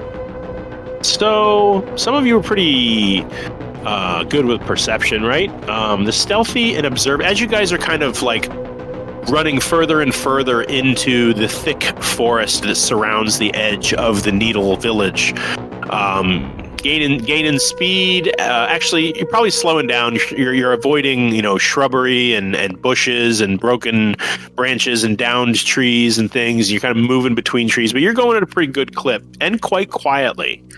The stealthy and observant of your party, as you get, keep gaining distance away from the needle, you notice a rustling in the treetops above you. Baranor hears it. He's going to stop everybody short. He keeps an eye on the needle behind you. He kind of throws a look back, but he's looking up. He stops everybody short, and he's like, something's up there. And it's kind of a single signal of sound, barely perceptible in the branches. Some of you you don't even really hear anything. But those of you who have, let's say you have a passive wisdom of higher than a 16, or you have a perception of higher than 18, you do hear something. It moves on 4 legs. It's roughly the size of a humanoid, and it's about 30 feet ahead of you and 10 feet up. And all it does is you stop and it's quite a bit away, kind of adjusts its footing slightly. And you see Baranor and Luna kind of like, Luna's ears are low. She's looking up. They do kind of a split wide kind of perimeter circling of it. And he kind of like looks at all of you and kind of gives you like a hand motion of where he thinks this noise is coming from. And all of you, except for maybe Balana, you're not in with the group as much as everybody else would be able to read his body language. He wouldn't stop if it was like a lynx or a panther or something like something you could get away from. He senses something up there that's not normal and wants to kind of deal with it before moving past it. So they're gonna kind of tactically too, because he still got them. Yep, definitely. Yeah, you all kind of get a sense that something is going on up there, and him and his wolf are going to kind of take a look, and he looks to all of you as in like, hey, why don't we get our weapons out and be ready for something up here so that we can get past without worrying about this thing chasing us too, you know. So real quick, Yuno's going to ready a firebolt. What does everybody else want to do real fast? I'll draw my crossbow. Ready, sacred flame. Okay. Let's see here. All right. Just change the music up a little bit for those of you who listen. Okay. So as you're kind of breaking wide and readying your weaponry and your spells and kind of getting ready, you see this presence up there kind of shift weight and it just crashed. Let's see, where was I? Yeah. All it does is kind of like, oh wow. I have to end the process. It crashed big time. Sorry guys. I love it when you're in a dramatic moment and something technical ruins it. That's fine. As you guys kind of draw on it, maybe 20 feet away, you hear something twirling or whipping around up there. There we go. Okay. Yeah, you hear something twirling, whipping kind of gently up there. And you hear a voice. It's low, raspy. It's sort of a familiar dialect that some of you know, but you don't recognize the voice itself. Let's see here. There we go. Here's something. You there, adventurers, stay your weapons and permit my approach. You can hear the rustling of footsteps in the distance, drawing ever slowly closer. Oh, weapons are not stayed. You hear kind of a low rumbling sound in the trees. I mean you no harm. We've heard that before. Kind of hear like a very subtle shrug, like, a dark and furry cat-like humanoid in yellow and brown robes descends from the trees with a graceful flip and three-point landing, her tail whipping like in the wind. Her sharp yellow eyes narrow in on all of you, and you see her make a few subtle hand gestures and whisper into the ether, Verum Dico. She casts a spell. It doesn't outwardly appear aggressive. And really all you see is her in shadow.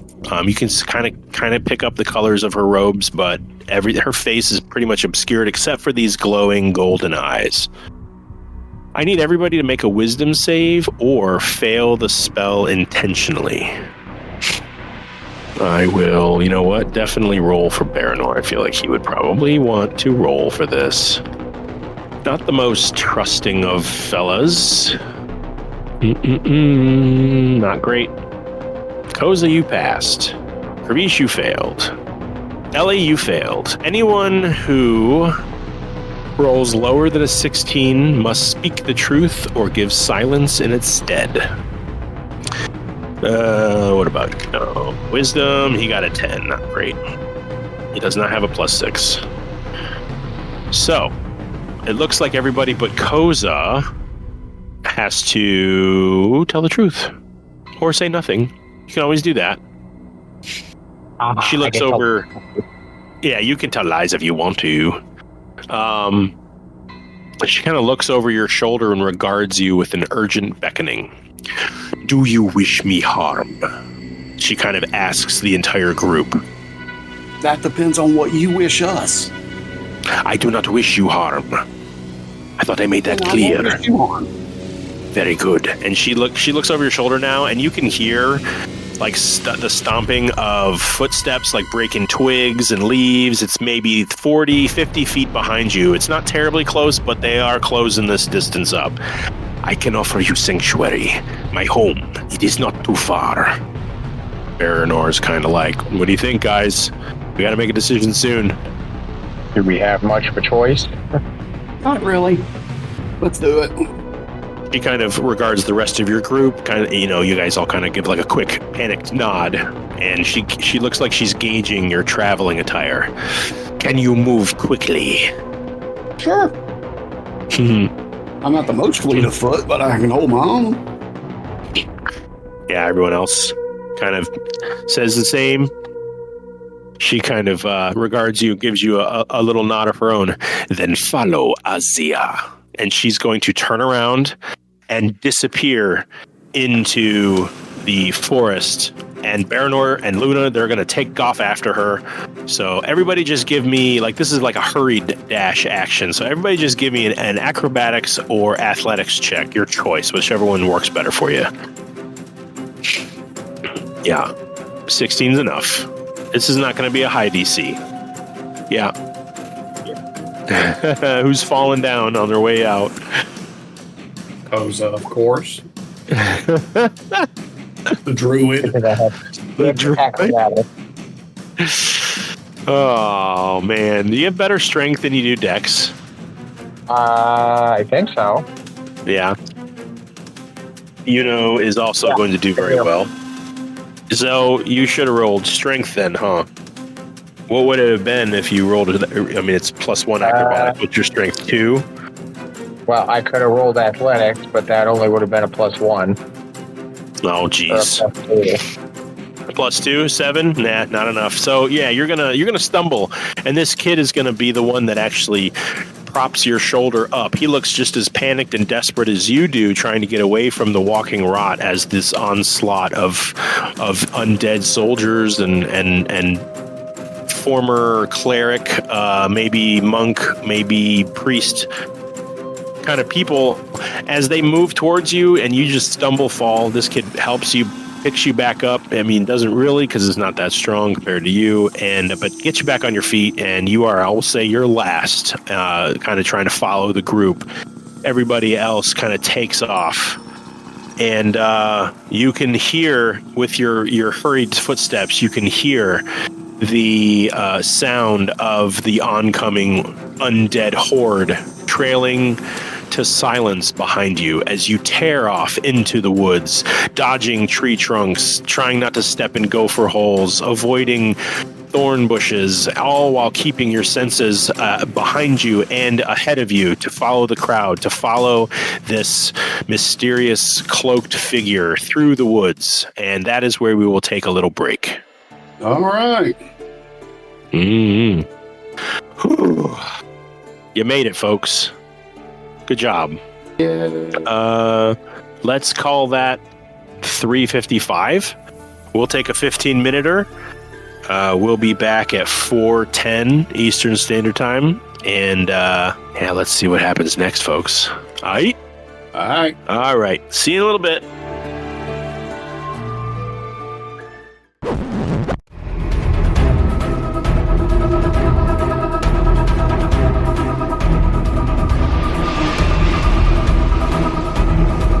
Okay, welcome back, everybody. The Pantheress dives into a four-legged sprint through the underbrush. Your feet skip over thick roots and sharp twig branches that snap and crunch as you do your best to expedite your journey through the wood. Azia, leaping over downed trees, scaling a wall of vines with ease, she leads you over a pair of divided boulder pieces, through a short tunnel under a massive pine tree, never relenting, never slowing her speed. At once, her claws bite into the forest floor as she changes directions and slides down a shallow ravine, hops onto a log that continues through the Garden of Mist. Is there anything anybody would like to do while you guys kind of hurriedly follow her? Your hands are free. No, I'm just kind of singularly focused on trying to keep up with her. Right. Don't know what everybody else is doing. Okay, sorry. I had a needy puppy for a second. All right. She changes direction again and again and again, constantly looking behind to keep contact with you, but feverishly running away from the needle. So, after a full 5 minutes of just full-on dead sprint, and she starts to slow a little bit. Now, mind you, 5 minutes of running through the woods gets you pretty far away. She slows a little bit.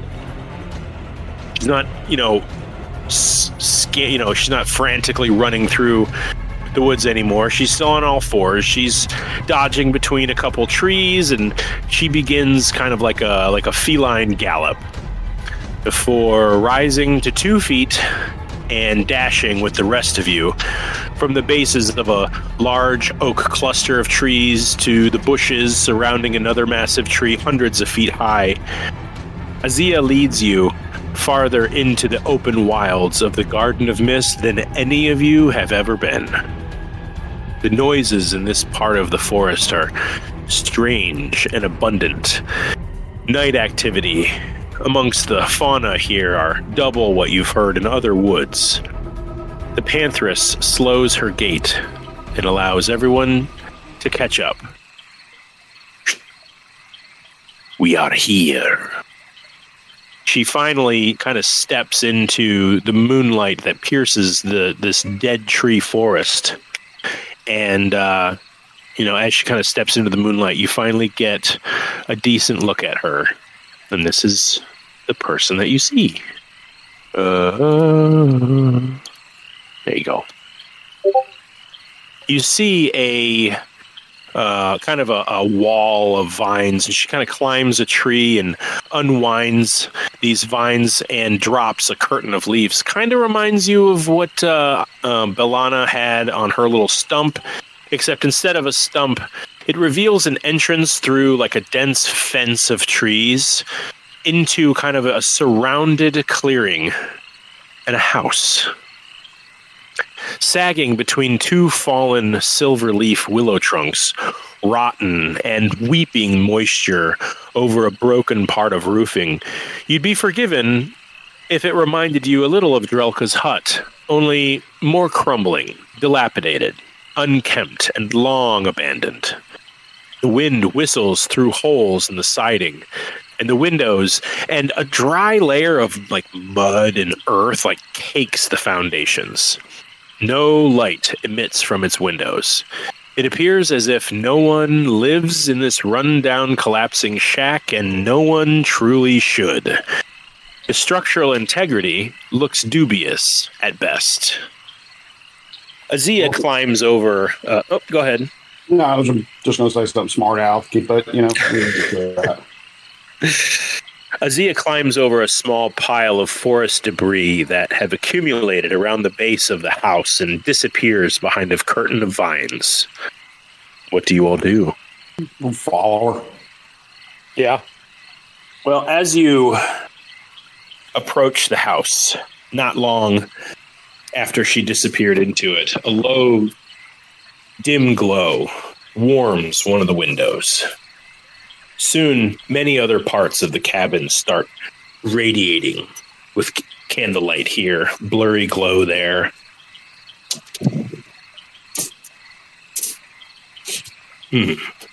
You approach the front of this hut, shack. Not exactly sure what you would call it. Not fit for humanoid consumption or residency for sure. But you approach the threshold and cross over into it. The cold, misty rain deliciously couples with the slimy wooden planks that you tread up the short stairs leading to her hut entrance. Your feet collapse a few of these stairs, and you finally stumble your way through the leaf curtain. The first thing you notice is the warmth on your face. It's very, very pleasant. Then the glowing braziers and the vastly different interior as you find yourselves standing upright, wiping off your garments in the silent vestibule of a grand stone dwelling. The rot, neglect, and misery of the shack's outer appearance is hides a quaint, simple, even minimal aesthetic. The walls, the floors, the ceilings, all a tan sandstone. Benches, stools, and tables, all hewn and carved from this same sandstone. A plethora of iconography, art, and culture decorate the various walls and alcoves lit by bronze torch sconces and large hanging braziers. As you crane to see the different floors of these wondrous ziggurat innards, your host saunters into view from one of the side rooms. She straightens her robes a little and taps her staff on the floor. A strange sculpture of a humanoid hawk wearing an elaborate headdress and cape springs to life and bows before her. Only about 3 feet tall, the golem disappears into another room. Strange symbols carved into the walls of some of these rooms denote pictographical symbols and numbers.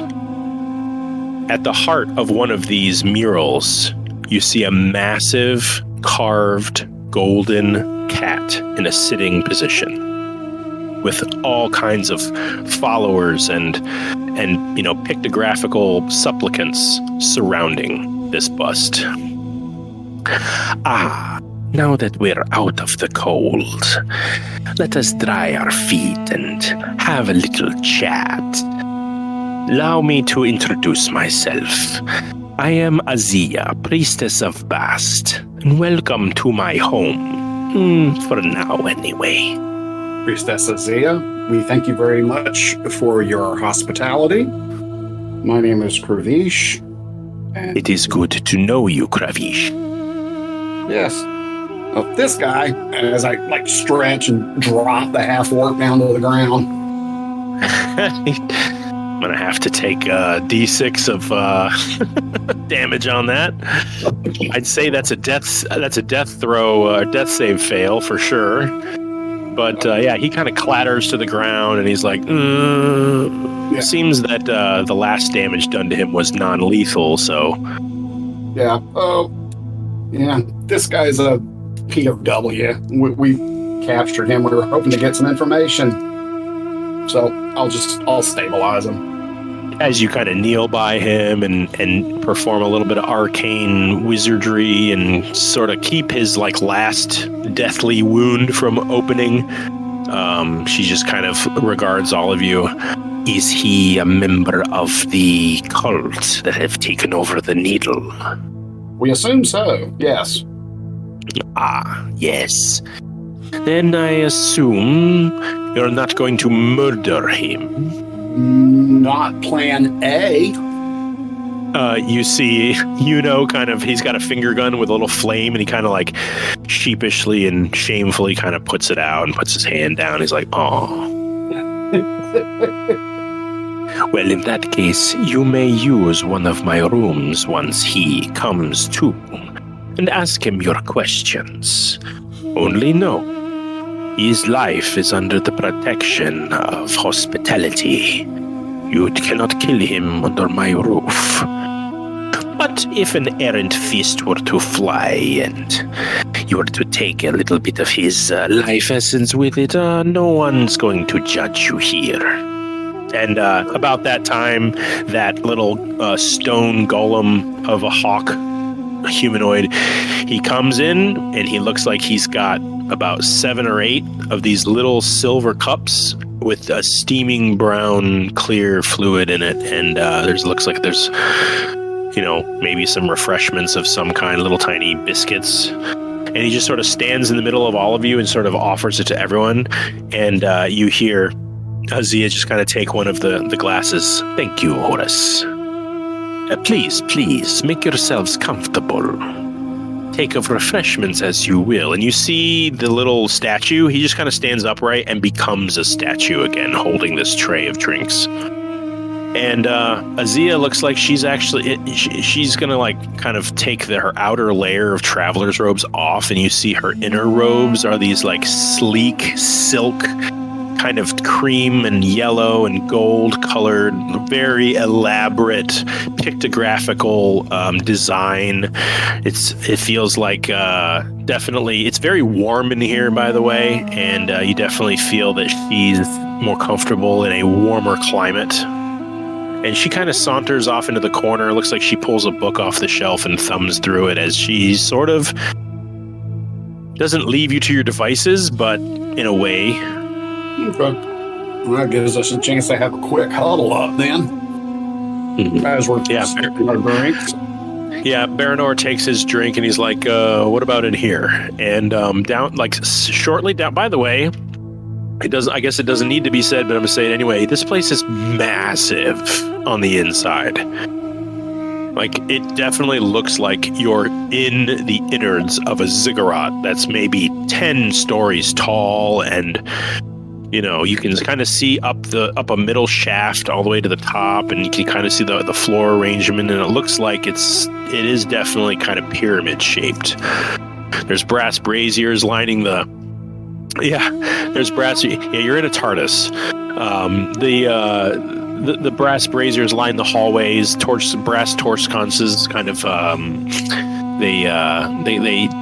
They're everywhere. It's all very, very well lit. There's a couple of just hearths of a brass bowl full of wood that's always on fire in the middle of the great hall here. And there are rooms that extend off of these hallways. And Baranor just kind of picks one nearby.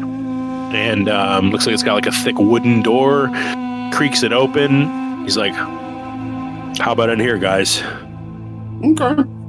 We'll just kind of casually walk around. Works for me. Okay. You all kind of file in.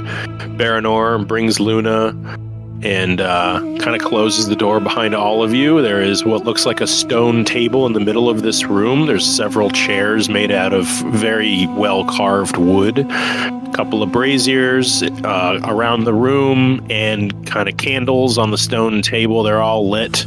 A couple crates in the room, empty bookshelf, and yeah. Well, are you familiar with this person, Balana? No. No. Though I you do do not. appreciate the interior decoration. Okay, yeah, I got that.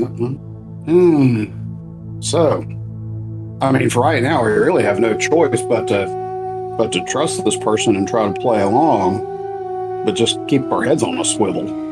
Yeah. Let's see. You're worried about your surroundings. I'll take a perception from someone and an insight from another. I think I have pretty good insight. You going to make the insight check, Koza?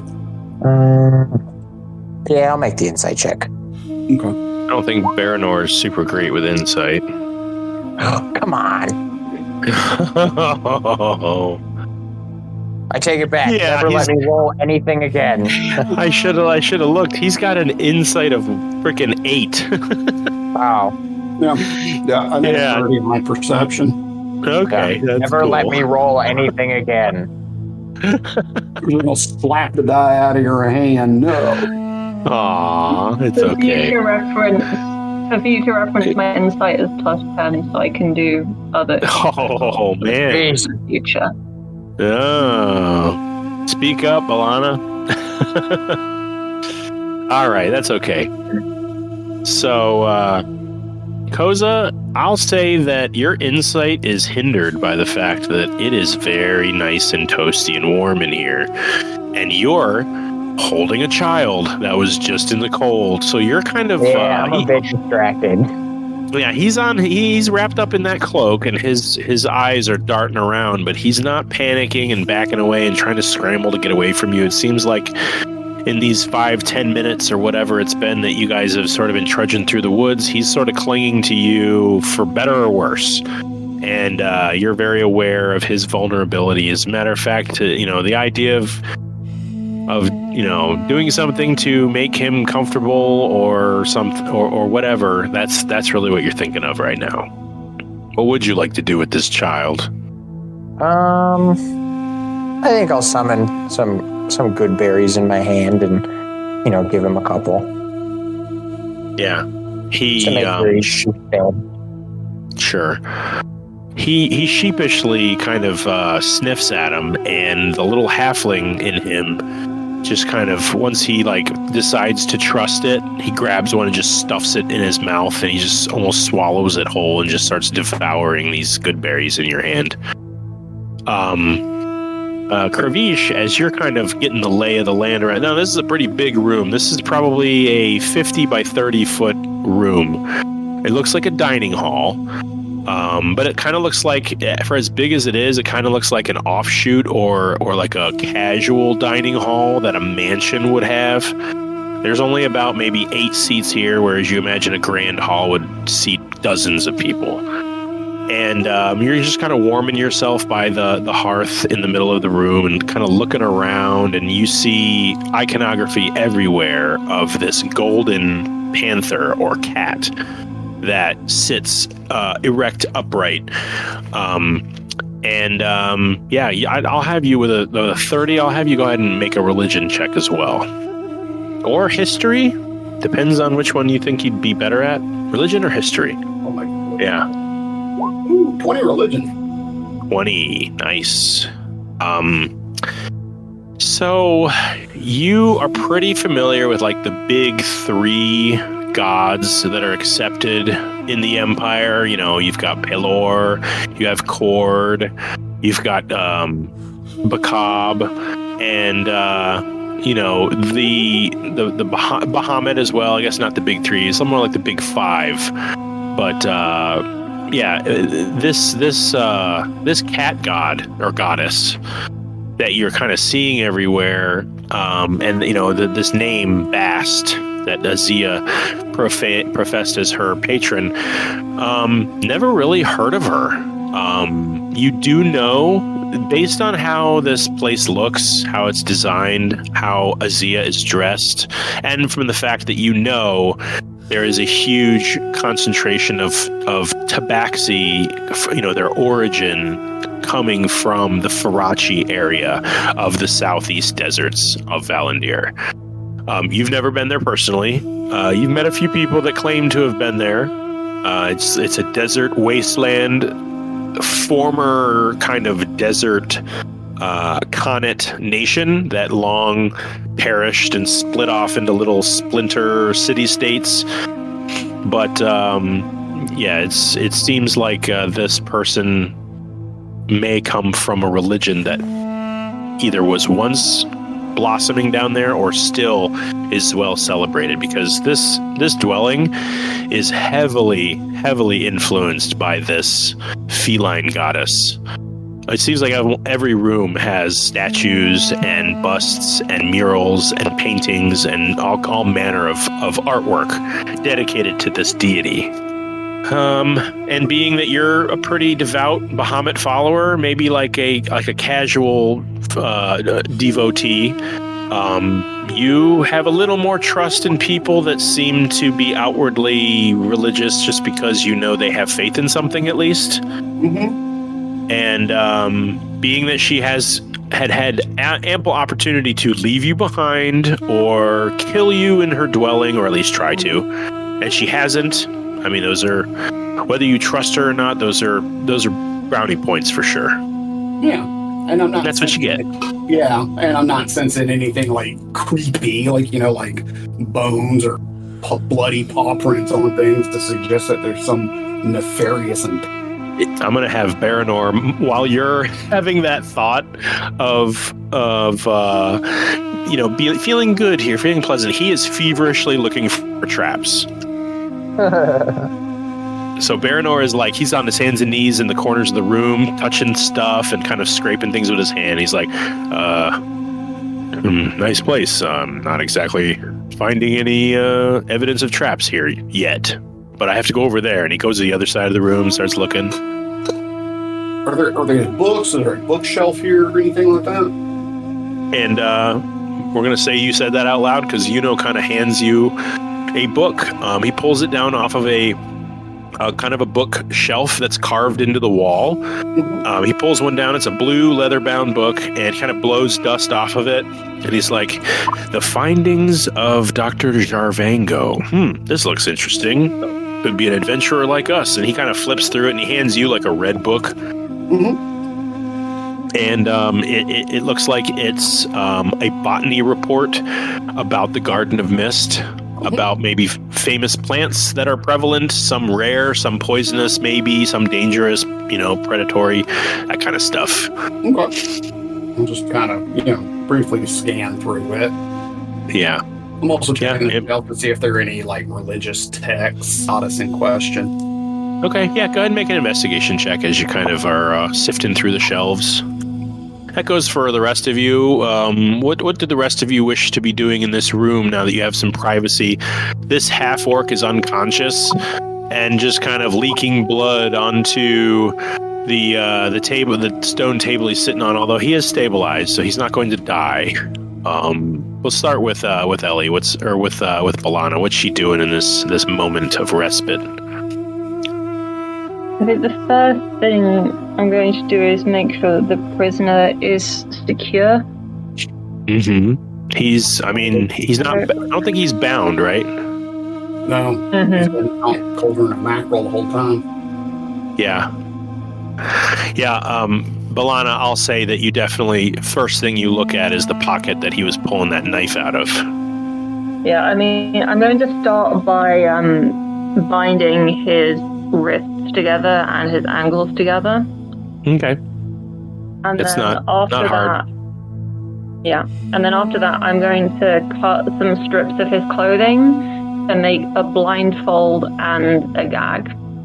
Okay. Easy enough. Yeah. Do you go through his pockets in this? You kind of toss the whole setup here, or are you kind of leaving his belongings to himself?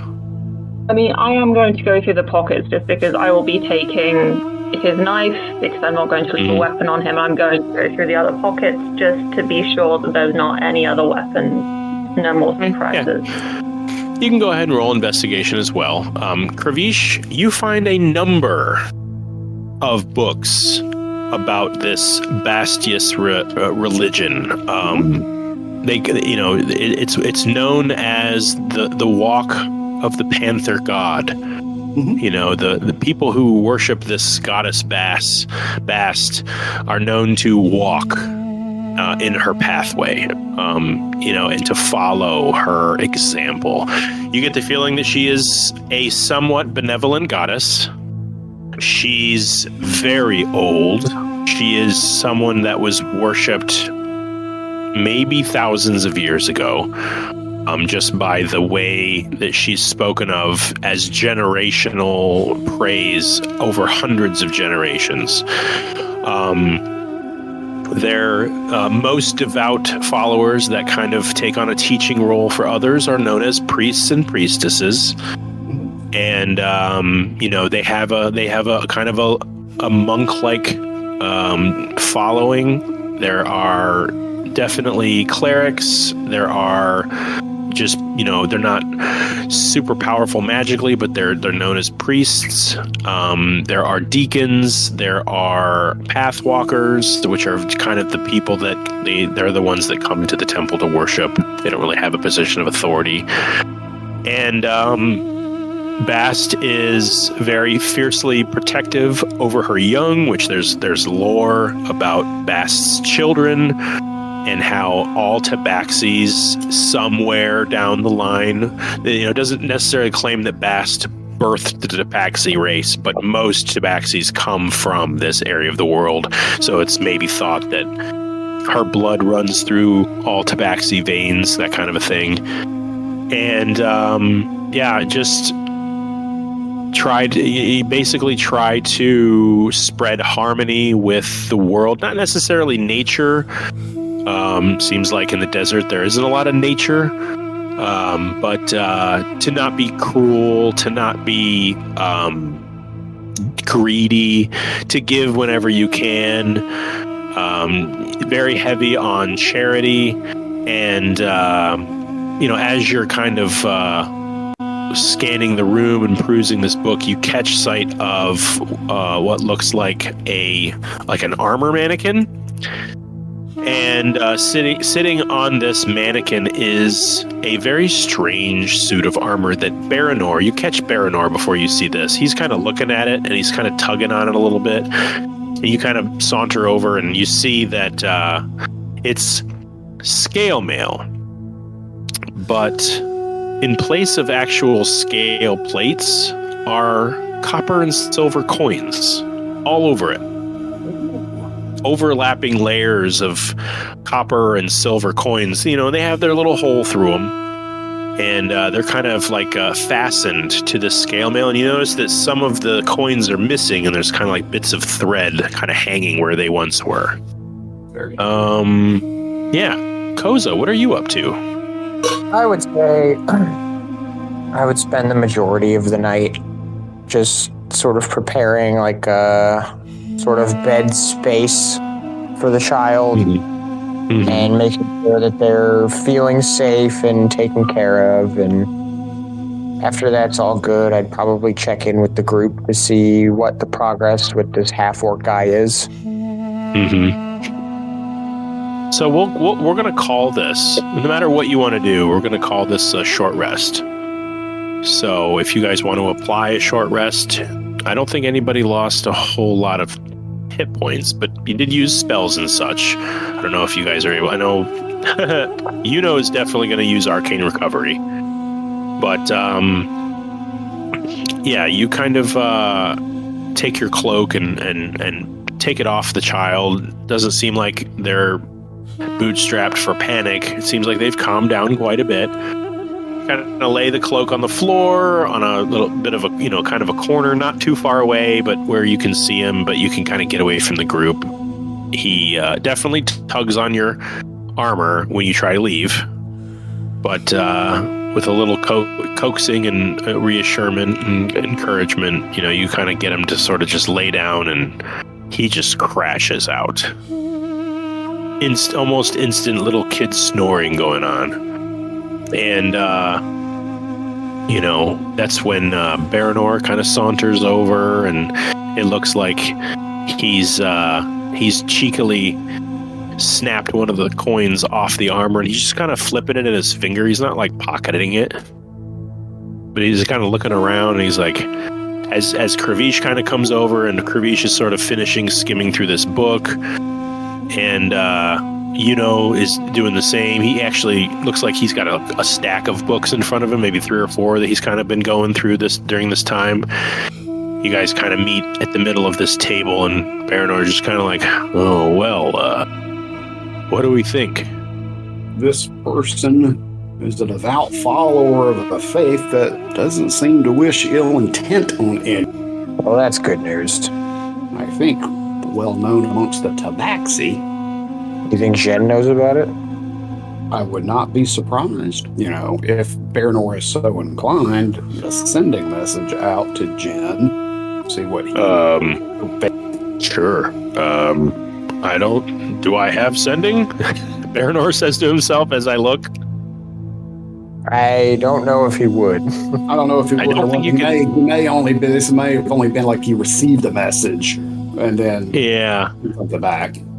He definitely... oh, wait. I can go to spells. I don't think that's a ranger spell. I don't think so either. He can speak with animals. Does that count? Let's see. Not if they can already speak common. I don't think that's even a ranger spell. I have sending, but... If Baranor goes, well, why don't you say something to him? Okay. You know him. Yeah. All right, so I can fire off a sending. That's it. All right. Yeah, just to let him know that, Kravish here, in the temporary shelter of a cleric of Bast. Any wisdom or advice to avoid discord? And that's it. It's like the middle of the night. Oh, I never think. mind. What is it? So no. Oh yeah, you guys decided to do this like You remember you spent like a day taking short rests.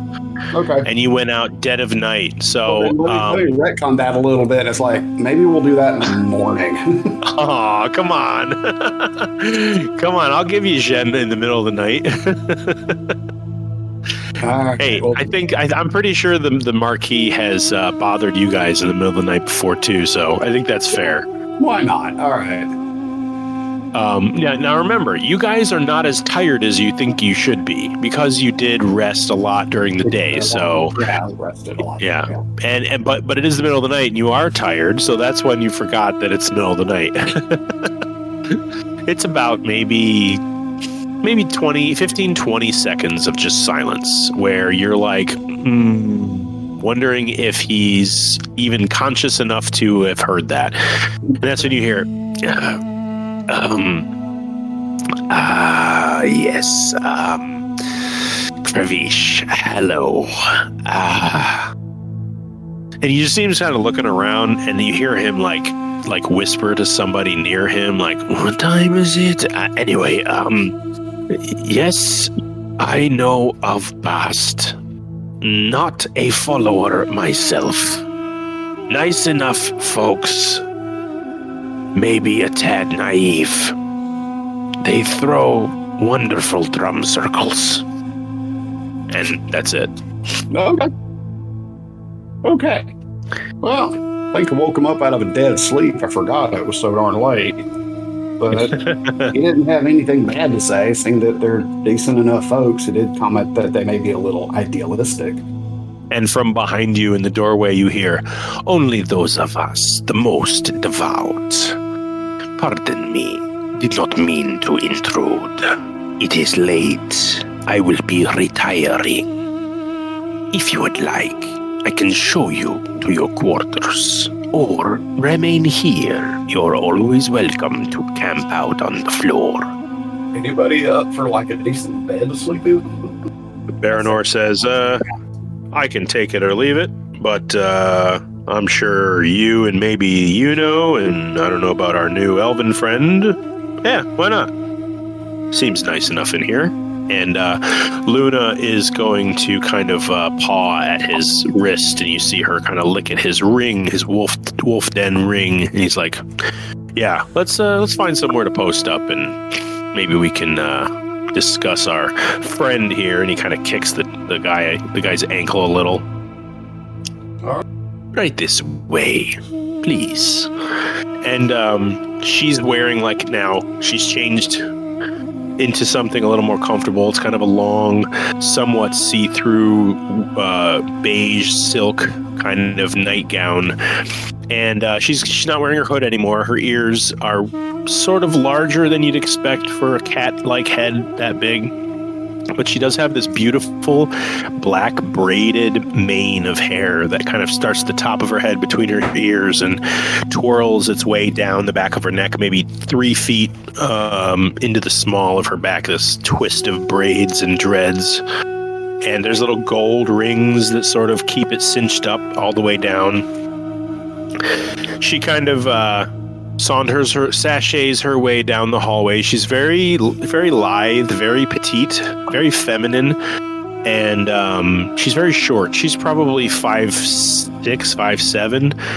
So she's kind of making her way down the hallway. She leads you down a wing that kind of looks like it's like adorned with these strange robes and suits of armor. Some of them are more protective, some are just kind of, silk robes, until she reaches kind of a hallway that juts off to the left, and there's several doors along this hallway, and she says, please, choose whichever room you like, or there is a community dormitory at the end of the hall for you all to stay in if you wish. I will be in the kitchens in the morning. I bid you all good night. Good night.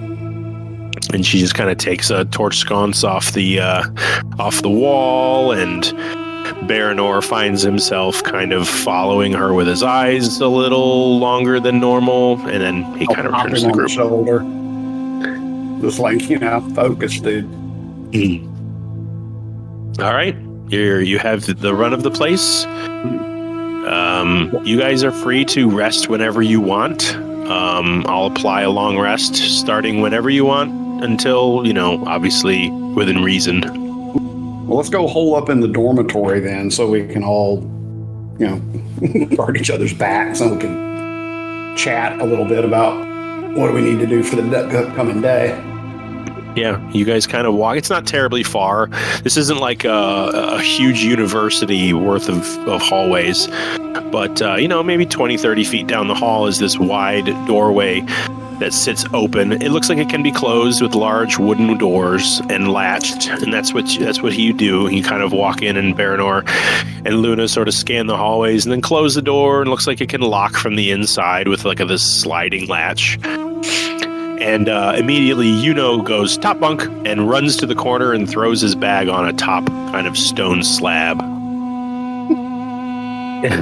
Yeah. And he kind of comes back to the group and rubs his hands together, and he's like, all right, when do we get to wake up the prisoner? Baranor's kind of shifting his weight, going, yeah, what's the plan here? What do we want to do with him? Are we going to keep him tied up while we sleep? Are we going to sleep in a room with someone we've kidnapped? I'm okay with that. I'm just saying that's what we're doing. Why don't we make sure he can't get to us at least? Yeah. Yeah, who tied him up? Was it Bilana? Okay. Yeah. So he's bound. He's not moving, but I want you to give me a sleight of hand just to see how well that knot was. Okay. Sleight of hand of 16.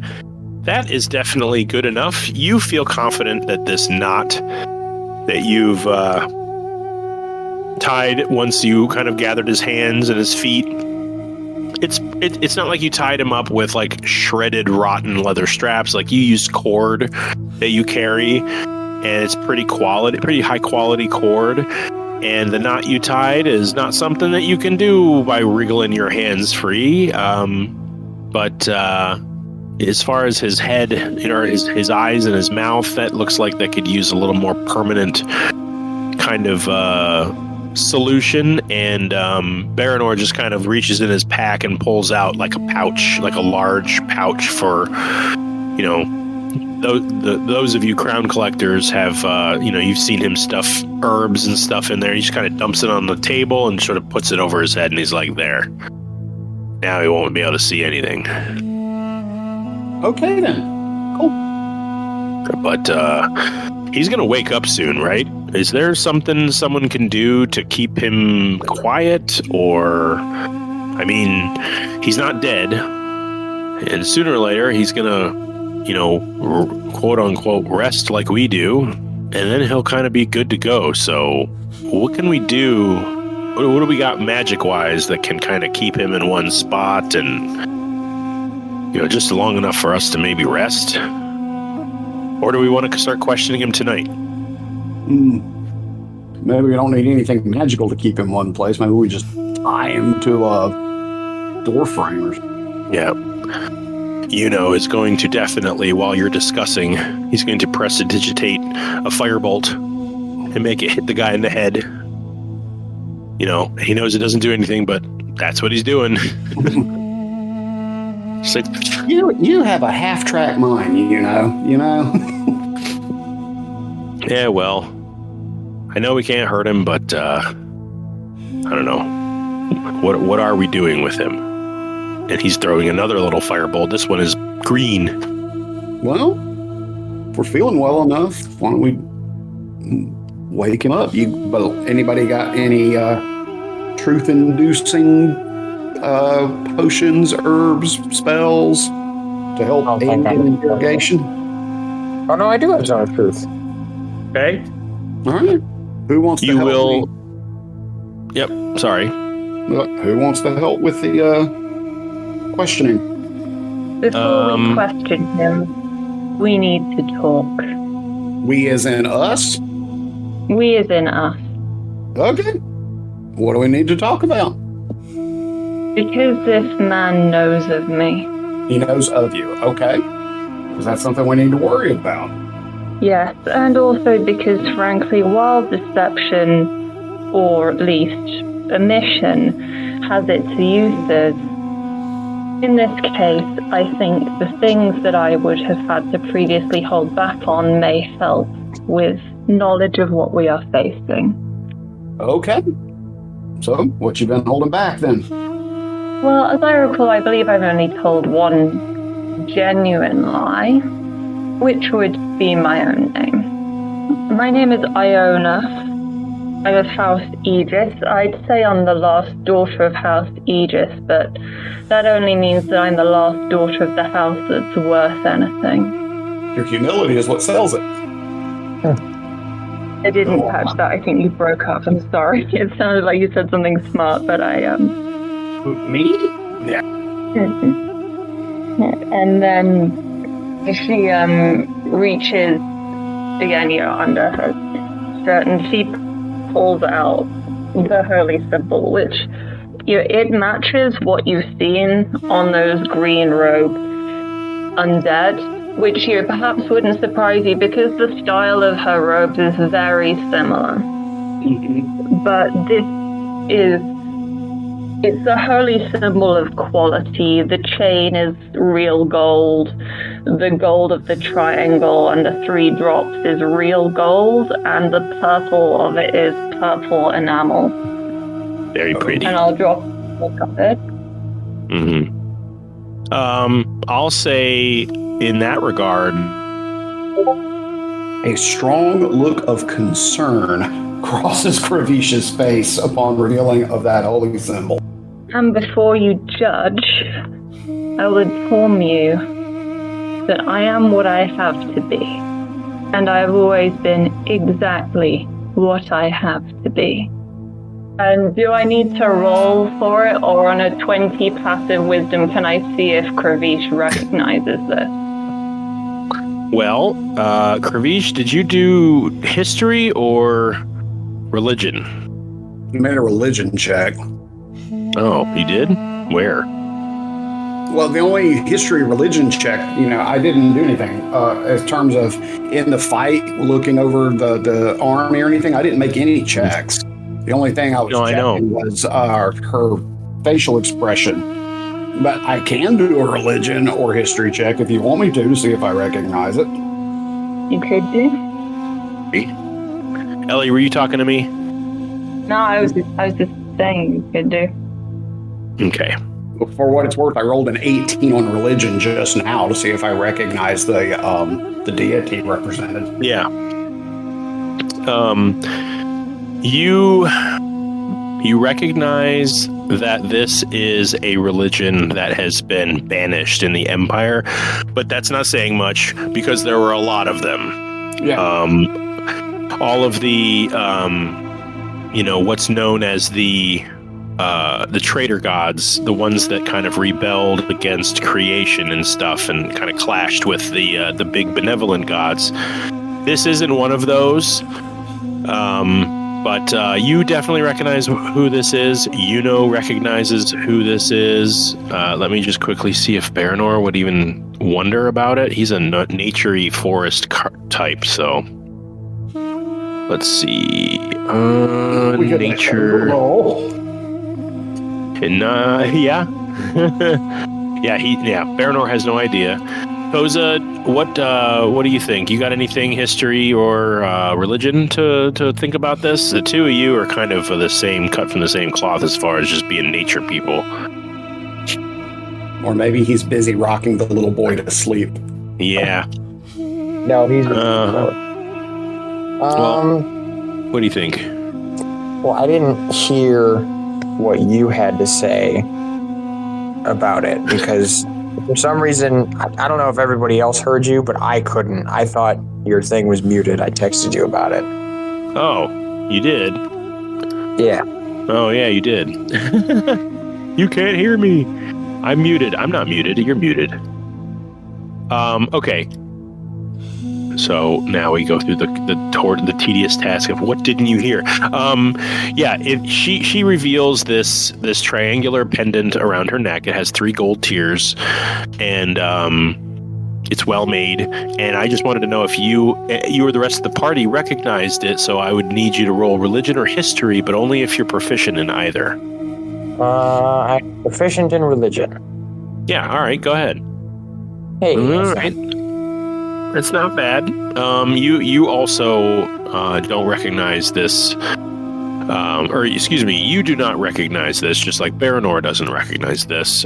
You know, like Sylvanas, you know, like Gond, you know some of the like friendly, nature-y kind of gods, but this is way, way out of your league. So, Ellie, why don't you have Iona? Explain, if you wish, in her best words, what Kravish recognizes about your icon. For those who are unfamiliar, this is the symbol of Talona, Lady of Poison. Yeah. It leaves a kind of a funny taste in your mouth, Kravish, to think about what you've heard of the Talantar, those that follow the poison goddess. She's known as being depicted, when she's depicted, as kind of a very lanky but sickly beautiful, very scantily clad humanoid woman with long, flowing, greenish black hair and kind of an ever-changing, weirdly evil and laughing and sad facial expression, kind of marked by like a roving, poisonous kind of rot across her skin that is, kind of reminds you of the Bog Mother when you first met her, where she kind of had like this sheen about her, where there was kind of like a flash of rot across her face and then replaced by beauty. Different, but it reminds you of that. The deity's name? Is it Kelowna? Yeah, I'll put it in chat. So yeah, Talona. Okay. She's kind of a far away worshipped deity. She's not worshipped very often in the Empire. She's not a friend of nature and goddess or gods and goddesses that kind of put out harmony amongst your fellow kin. Talona is sort of a schemer and a kind of a selfish, mistress of disease. She's known as the mother of all plagues, death and poison and disaster. That's kind of how she gets her kicks. But she's also someone who, if she's properly worshipped, can bestow powers on those that follow her. But most of the time, her kind of congregation is those that have something to gain from, sneaking and scheming and things like that. This definitely feels like a cult that like a green dragon might worship. Okay. Yeah. And I'm not gonna lie, it's a little put you off a little bit. You didn't expect this relatively nice person to worship a goddess like that. Baranor is just gonna kind of step forward. You notice that he's now he's not grasping his psychic knives because you don't have to, but you can see like a trail of purple energy sort of wisping between his fingers as looks like he's kind of keeping that hand tactical, and he's just like, are you? Well, no, that's true. He doesn't know. Never mind. He doesn't say shit. Do you say anything to him? Because you still got that thing up. Oh, to the psych. Okay. It's like, well, does he still have it up? Has enough time passed? I forget how many hours it was. Well, it's only been about. This is all part of a short rest, and you guys ran for about 5, 10, 15 minutes. But you know what? I'll look it up.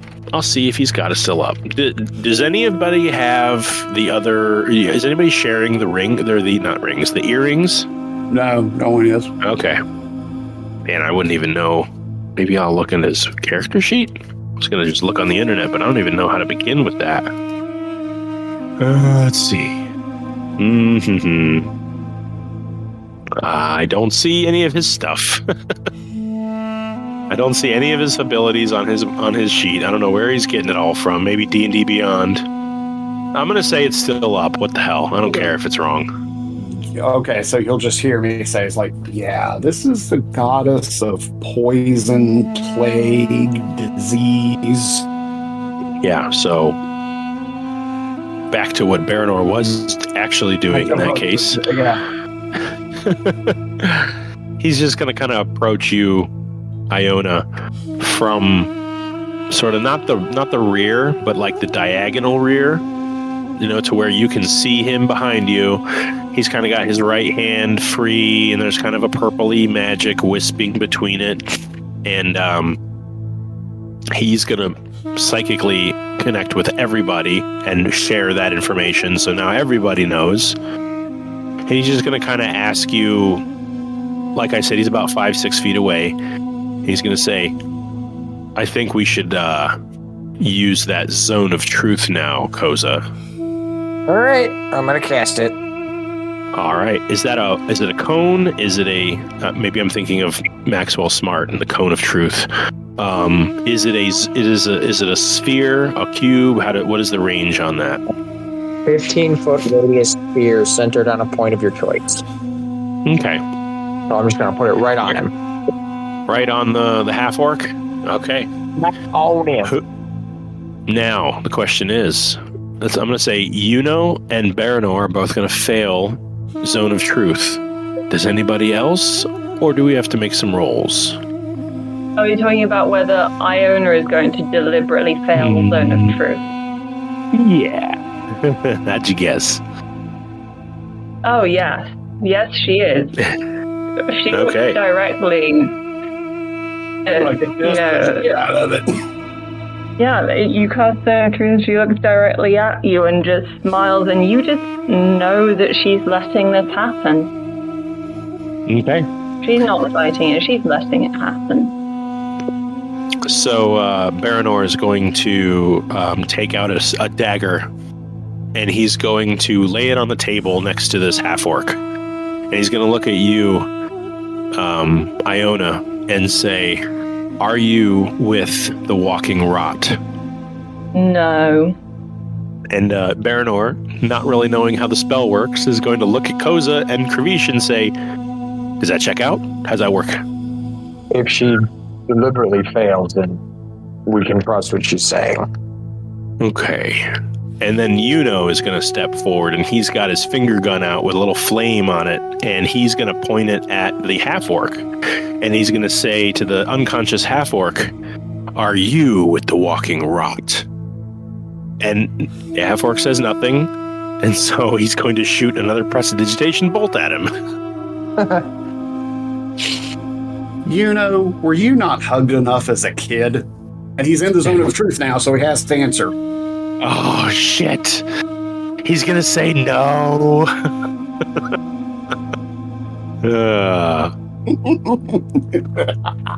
Okay, nobody in this group was hugged enough as a child. No kidding. I spend most of my childhood being tutored by very smart wizards and stuff like that. My brothers gave me swirlies on a weekly basis. All right. Okay, so it's like, do you know this half-orc here? As I'm posing that question to Iona. Okay. No. But I suspect he knows of me. Well, I know he knows of me. How would he know of you? Shall I start from the beginning? Sure. I've been a venom of the temple from birth. This isn't something I would have had a choice in. As I've said, I am what I need to be. My father was a high priest of Talona, and according to the other Talantar, he could do no wrong.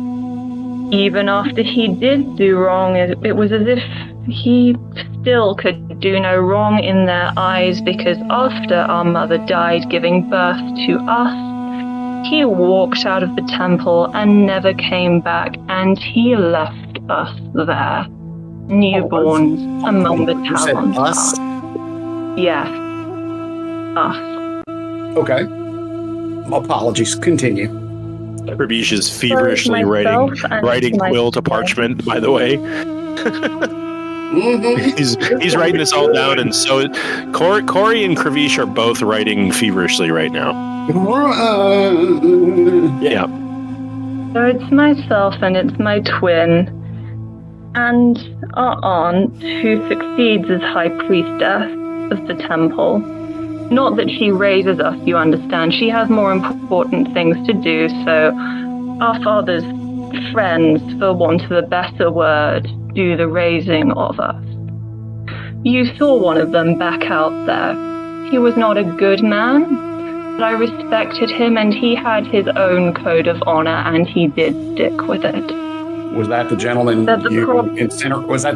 you incinerated? It was the least I could do, as I said. Okay. Emphasis on least. As I've said, I never had a choice in being what I am, and neither did my brother. It didn't matter that as we grew up, we developed certain ideas about morality, because what were we to do? We belonged to the temple, and we had to excel, and we did excel at everything. So we talked alone in our room, and we decided that the best we could do was damage mitigation. The older we got, the clearer it became that it was expected once we came of age for us to take over running the temple. We were twins, so there would be no issue of who was more fit to rule. We would rule jointly, high priest and high priestess, except, of course, that the whispers reached our aunt, and she became increasingly paranoid. She started to descend, and then the descent got quicker. She started making mistakes, having outbursts of rage, and our plans had to change. We could no longer count on the temple being a safe place, so we decided to run away. We would return later, when we could, to take my aunt down, our aunt down, and rule and mitigate the damage that would otherwise happen if an entire temple of Talontar were left unchecked. So we slipped out in the night, went through the swamp. I have no idea how my aunt knew. But then from the water came undead. I never counted how many because I was too busy trying not to die. And then, when I looked over, my brother, Levin, was in pieces. So I destroyed the rest, and then I left. Now, undead are not the style of a Talontar. Life is to be respected, death is to be respected even more. But the only person who I could think to benefit from our deaths was my Aunt Ara. And so I laid low, bided my time, and when I heard that the walking rot had taken the needle, I decided to investigate. And so I come here, and this child is afraid of me, even though I've never seen him before. And this orc has the cheek to call me prodigal. So my aunt is here, and she's decided to throw her lot in with undead. And Baranor kind of for the loss. Baranor kind of leans in and takes the dagger, very well made, off the table, and he just kind of like drops the tip of it on the half-orc's leg and lets gravity, it's deadly sharp, lets gravity kind of sink it into his skin 1/4 of an inch. And he's like, So this guy knew you, and this child knows you?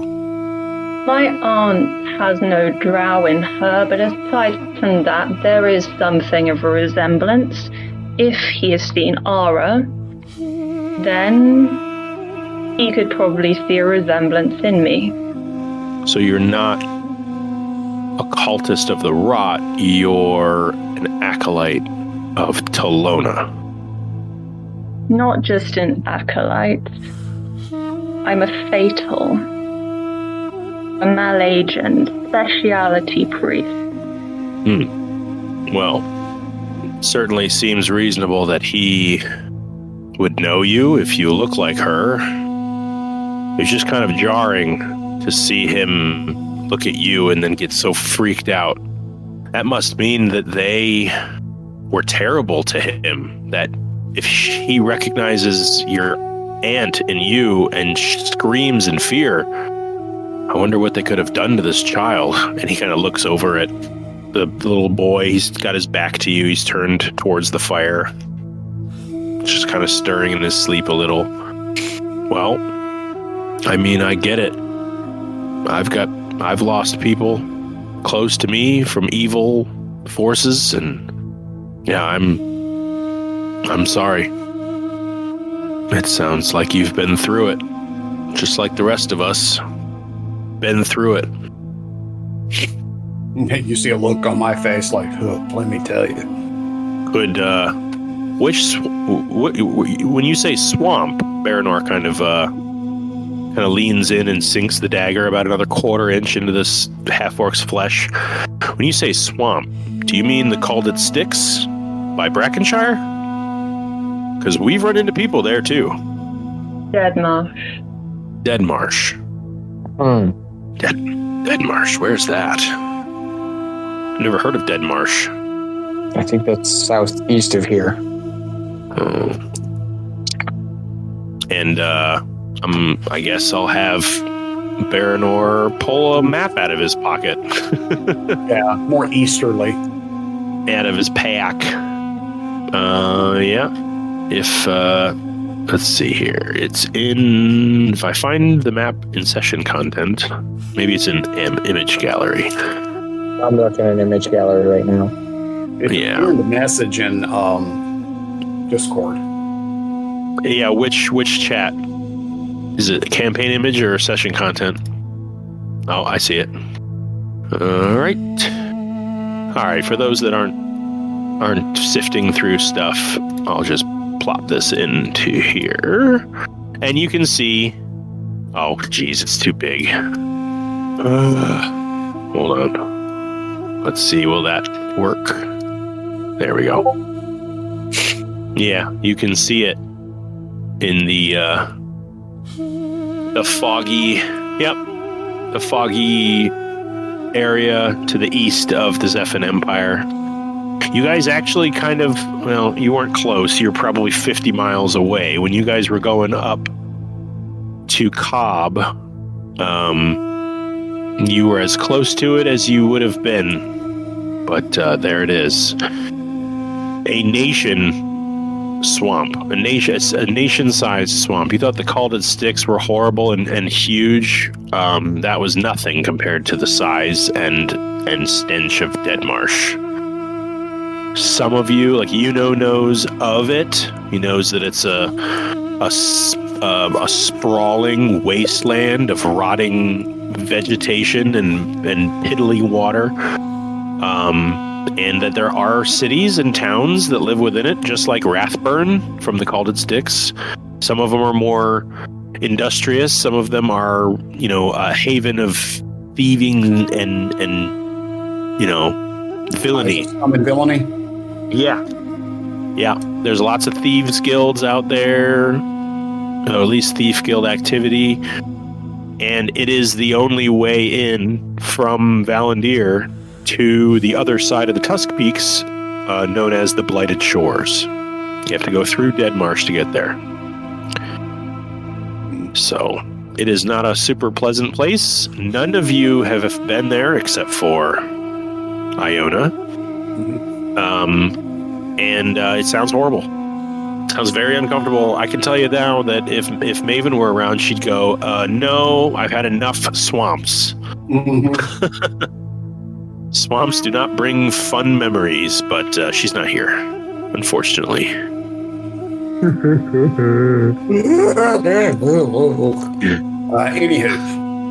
Anyhow. Well, far be it from us to judge you for your past. I'm going to kill my aunt. It doesn't matter how long it takes, but I will kill her. You said she killed your brother, huh? I am as close to certain as it's possible to be that she was behind the undead which waylaid her. Well, it seems that your goals, at least here for the short term, are aligning with our own, since we are trusted to investigate and try to root out this walking rot. The only thing I don't understand is why she would start working with something like the walking rot. Her power derives from Talona, and Talona would not sanction the creation of undead. If the town had been overrun with Blightspawn, that I would understand. But using undead is not usual for a high priestess of Talona. And she's clearly, well, you saw the number of Talentar out there dead and rotting. Maybe she's in a power sharing agreement, or maybe made a pact with someone. Well, let me ask you this. Let me ask you this. Does anyone from your temple command an army like that? And he's going to kind of gesture in the direction of the undead horde at the Needle. No one would. And yet. Well, it gives her a mighty army at her power. Sometimes people get greedy for it. Oh, she always wanted power. Well, I think I've waited long enough, and he's going to just sink this dagger directly into this guy's, all the way down into the bone of his leg. And you hear the guy, the half-orc, he screams, "Oh!" And he kind of sits upright and strains against his restraints. And you hear him underneath the pouch hood, just kind of like, and Baranor goes, "Well, he's awake." And he's going to pull the dagger out. A little spurt of blood kind of spurts a little bit, and you see Baranor use a ranger healing spell on this guy's leg, and he goes, "Don't worry, I can do that again." And he goes, "All right, well, where do we start? What do we want to know from this guy?" Okay. First, I'd like to know where, like, physically what direction the walking rot forces came from. Here, let's start with something simple. What's your name, friend? And let's see here. Hold on. I haven't rolled for him yet. So, what is the spell save DC for your Zone of Truth, Koza? 14. 14. He got a 13, so he fails. He just kind of looks in the direction of Kravish, and you just hear. Oh, I'm sorry, we got ahead of ourselves. Now, we're going to ungag you so that we can chat better. You hear, Now, if you start cursing or saying things unseemly, we may have to regag you or maybe have to hurt you. You hear him go. You hear him go. Fuck you. Yeah, okay. So, I'm going to ask for one of Baranor's daggers. Yeah, he hands it over willingly. Yeah, it's like, ooh, this one's a sharp one. This one's really going to hurt. Hold on, Kravish. And then, before Kravish can do anything, I'm just going to deck him in the face. That's another option, too. We gotta build our way up. We can't go straight to knives. Baranor, by the way, has a knife in each hand and is standing over the guy. Yeah. He's got one in his teeth. He's got a couple under his armpits. And you see him like shrink a little from when you said that. He's like, what about a little dagger? And you see him poke the guy just a little bit in the back of the head. Yep. All right. So we're going to untie you so we can chat. So we untie. Let's start again. Do you pull the hood off? Do you pull the hood off, or do you just... No, the hood stays on. Okay, so you're just ungagging him. Mm-hmm. Okay. He is going to stare at you blankly and not answer. And he's going to supplement that by saying, a son of the rot, that's my name. Okay. Rotson it is. And he's like, no, son of, and he's just kind of like, he's trying to like subtly correct you. Mm-hmm. Oh, please, the histrionics will not help you. I'm going to use prestidigitation to warm the sack over his face. Ooh. Yeah. Make an intimidation check. Yuno is going to follow your lead and prestidigitate harmless flames licking the top of the hood. 25. 25, yeah. He's like, oh, no. Take it off. Sure, Watson. That's not my name. It is now. And yeah, he's gonna kind of like wriggle a little bit and not exactly get free, but he definitely looks like he's definitely uncomfortable, and he's just gonna say, all right, I'm Turge. What, turd? No. What does everybody say that? It's Turge. Turge. Okay. It's not turd. All right. What'd you say? I said your smell probably doesn't help. So, Turge. Yeah, that's right. What do you have in the cult of the walking rod? I am one of the ascended chosen. The mistress blesses me with... Actually, I'm not that high up. I mostly just handle the captures but she promised me someday if I work hard enough, I'll be one of her lieutenants. Yeah, that'd be nice. Better pay. Any pay. This was you said the mistress, and does the mistress have a name? And you see him like stop halfway through, and he's like, why am I telling you stuff? I don't want to talk to you anymore. And he's going to kind of be quiet. Then he starts to feel a knife poking along his bottom of his foot. Bottom of his foot, the top of his head, the side of his neck. Oh yeah, then we got a bunch of folks here with knives. We can just be poking him all over the place. It's like a living Iron Maiden. Yep.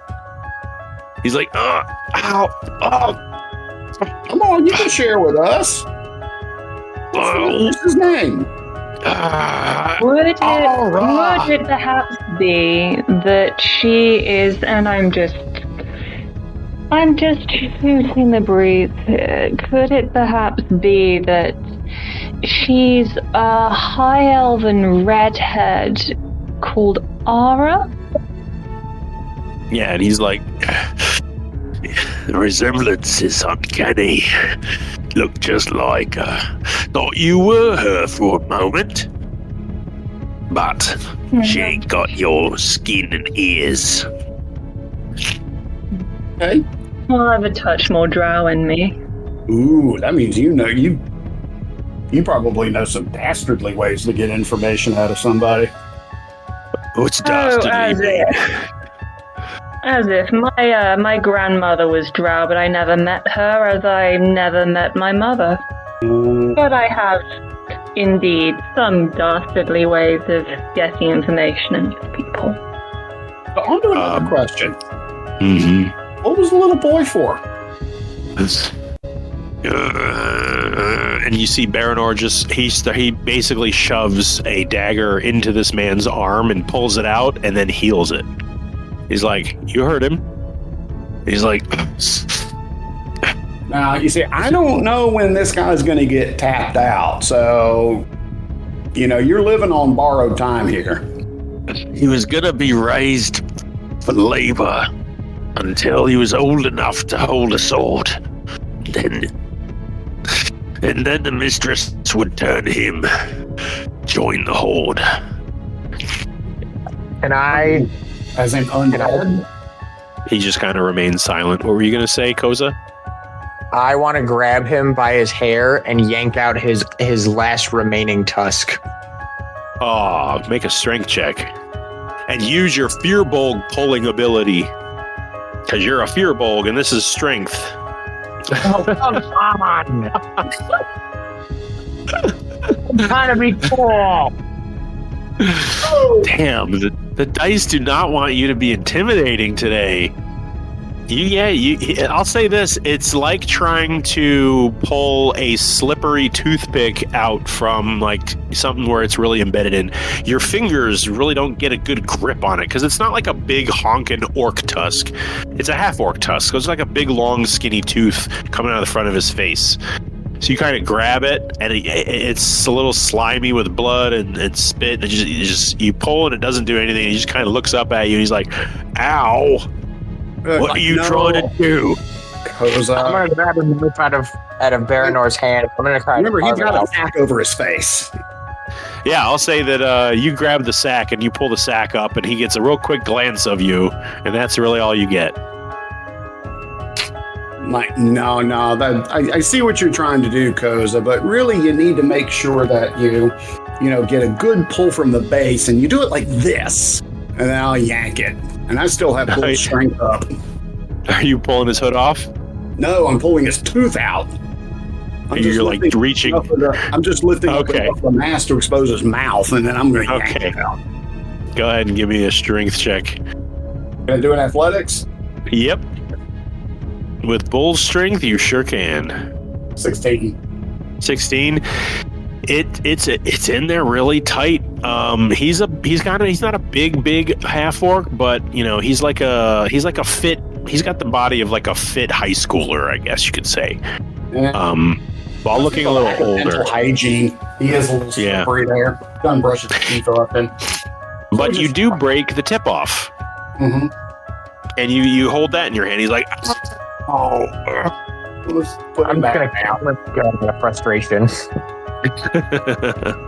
All right.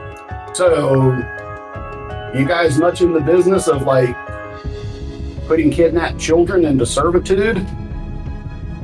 Yes. And he kind of looks at you again, like with that look of, "Why did I answer you?" Again, I can't see that because the sack's over his face. Yeah. But he kind of like gives like a very reluctant answer. Mm-hmm. So that's what you do with the kids. What happens with the adults? As if I have to ask, but I just need that written down. What happens to the adults that you capture that don't end up getting killed on sight? You see, the army she commands, that's what happens to them. If they don't have the melee quality to protect her as a personal guard, or if they're not particularly strong enough to serve as labor, well, she performs the rite, and they join the walking rot. So the Empress, so the mistress, is the one who is actually doing the converting. So they say. Not actually seen it myself. Grisly though, I hear. Is she working with anyone else? Have you ever seen? Have you heard or know of anyone else that shares a lot of the command duties along with her? Well, she's got her priests and whatever that sort of take her orders and pass them out to us. But as far as authority, there's no one higher than her here. The walking rot spread far and wide. This is just a small subsect of the cult as a whole. Ooh. Where are some of the other cells located? Where have you been, Dragonborn? Might be easier. Chuckle. And I poke the knife again. Wherever you step, wherever you sleep, wherever your families dwell, there be rot. And when you say her priest, would these be worshippers of Talona, dressed in grey and green? No. Then what? She never wanted to share power with her own. Didn't like them enough to share power. They wander the streets just like the rest of the skeletons, all in service of the rot. He just kind of quietly giggles to himself and also winces with pain as Baranor and Yuno both share jabs with their daggers. Yuno's got a dagger. And you just hear him, bastards. You're making me tell the truth, eh? Well, then hear me. They're gonna kill you all. And then they're gonna take your wasted, ruined bodies and add them to the horde. Now tell me, am I lying? I use prestidigitation to cast a magic mark. I'm going to cast a symbol on the inside of that sack that looks very similar to that Oni mask. Okay. With a 25 intimidation, he just kind of, he recoils a little. He's like, oh, ghostly devil. Damn you and your magic. All right. As I've said, if they aren't priests of Talona, then what are they worshipping? I don't know. I've only ever been with this sect. Joined a few months ago. Promise of gold, promise of shelter. And then they tell me I need to start corralling prisoners. Bring some to the needle. Put others to work. The ones that go to the needle, they're the ones that come out stumbling and shambling. I've no idea about the structure of the whole of the rot. I know that some of the lieutenants, they come from out east.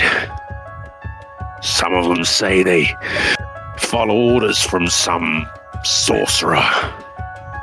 It's about all I know. Have they ever attached a name to this sorcerer? Don't know his name. But they asked me once if I was his son or something. Why would they make a silly suggestion like that? I don't know. They just asked if I was related. I told them I didn't know what they were talking about. So these other priests that accompany the mistress, how are they dressed? What are the colors of... Black. Tattered. Big skull painted on their fronts. Some of them wear hoods, some of them don't. Some of them carry big swords. Anything else other than just a big skull? The skull. And he kind of like pulls his... He's got like a tunic on, sort of. It's like a really ratty tunic. He pulls the front of his tunic aside. You can see kind of an under-cuirass. Looks like that maybe this hardened leather was what was protecting his body. And he pulls that aside, and you just see this... It almost looks like somebody... made a skull out of a handprint, like an upside-down handprint. It's real rudimentary. And he just says, this is what they put on you when you swear to work for them. Is that ringing any bells to any of us? Yeah. I would say that... Okay, everyone who was at the attack on Dane from the Walking Rot. I don't know if you guys remember that. I'm sure you were all there. I think Baranor and Maven were there too. I think that's when they were there. Yes. As soon as he shows that, you remember like a skeleton here had that sort of pasted on a shred of clothing, and you know, seems like iconography for what you encountered there from that attack from the Walking Rot. And I will say that, you know, and Kravish and perhaps Baranor, Koza, not sure if you were paying attention. However, as you're recalling that battle at Dane, you do remember fighting a orc sorcerer in like long, like black and gray and green tattered robes, and he had a big skull painted on his chest. And yep. And I'll say that I think Maven had knowledge of the Walking Rot. She relayed that he was one of the triarchy, the three ruling heads of the Walking Rot. That his name was Gizrak. That's right. And you immediately understand what this guy means when he said that people asked if he's related, because Gizrak is a full-blooded orc. But this guy, Turge, never met him. Doesn't bring up his name or what he looks like or what he can do. Okay. And the thing that flies, the thing with wings, the new thing that's in the sky. What is it? One of the hunters working for Ari found a clutch of wyverns a few months ago. As soon as they all hatched, we caught them, tied them down, and she was able to, well, turn them into flyers within the horde. Even then, she won't make Blightspawn. I have a flash of memory, and I kind of channel through the psychic bond. I was like, Koza, he may be referring to the orc sorcerer Gizrak, who was actually one of the ones responsible for kidnapping you. I know. Well, she wasn't kidnapped. Neela wasn't kidnapped. She escaped. Mm-hmm. Because I just have that in my notes from some time ago. Yeah. Yeah, that might have been slightly retconned. That's okay. But Neela was about to be kidnapped, but she got away. Memory is also jogging. I also happen to remember a name. With the triad, there was also a lich, an elven lich. Name's escaping me right now, but it's going to come to me. So that may be the third leg of this triad. Okay, last thing. Give us one good reason that you should live to see it. He kind of shifts left and right, follows your voice. It's almost like you're walking around him, and every time you speak, he turns his head in that direction. And he starts to breathe heavily. I'll cast and it looks like he's foul odor. Put a what? A foul odor. Make it smell like. Oh. He gags a little. And you, with your passive insight and your passive wisdom, are watching a man struggling to come up with something other than the truth that you know and he knows. There isn't one. I am going to step forward, grab. Remember hospitality. Hospitality rules, please, but first, Serge, if someone were to want to get to Aura, how would they go about it? Where is she to be found? He's always travels with her guard. 6 of them. 4 of them are heavy hitters.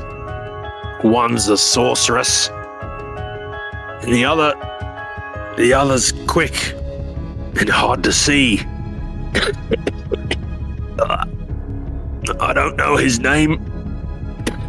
I only heard. And he starts retching. Something wrong? It's a little unpleasant under here.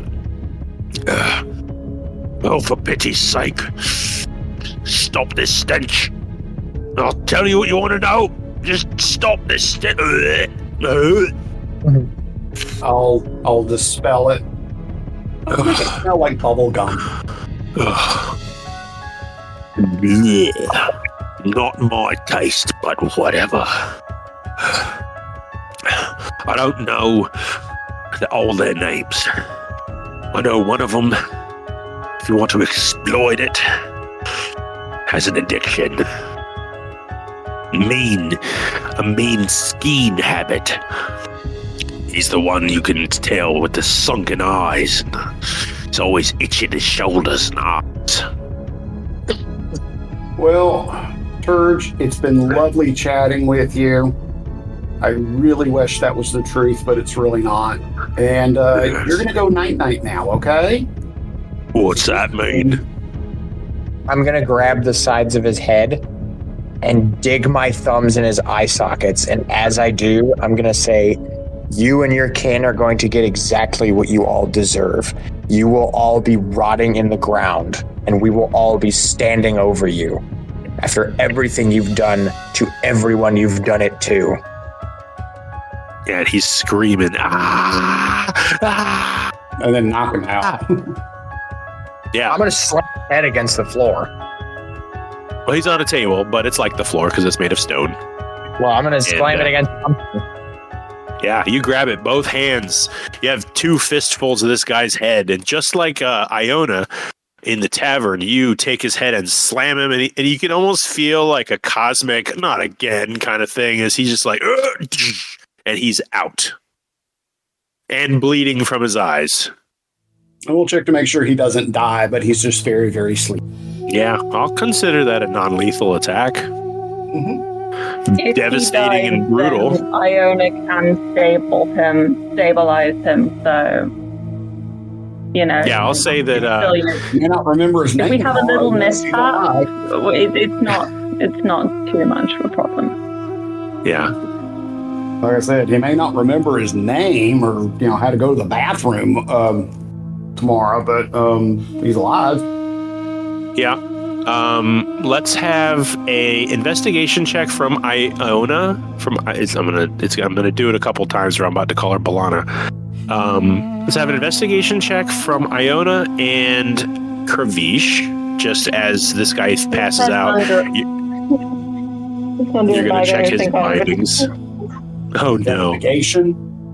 Yeah, you're just gonna as you kind of walk past him, you're kind of tugging on his restraints to kind of gauge their hotness. Wow, yeah. You guys are rattled a little bit.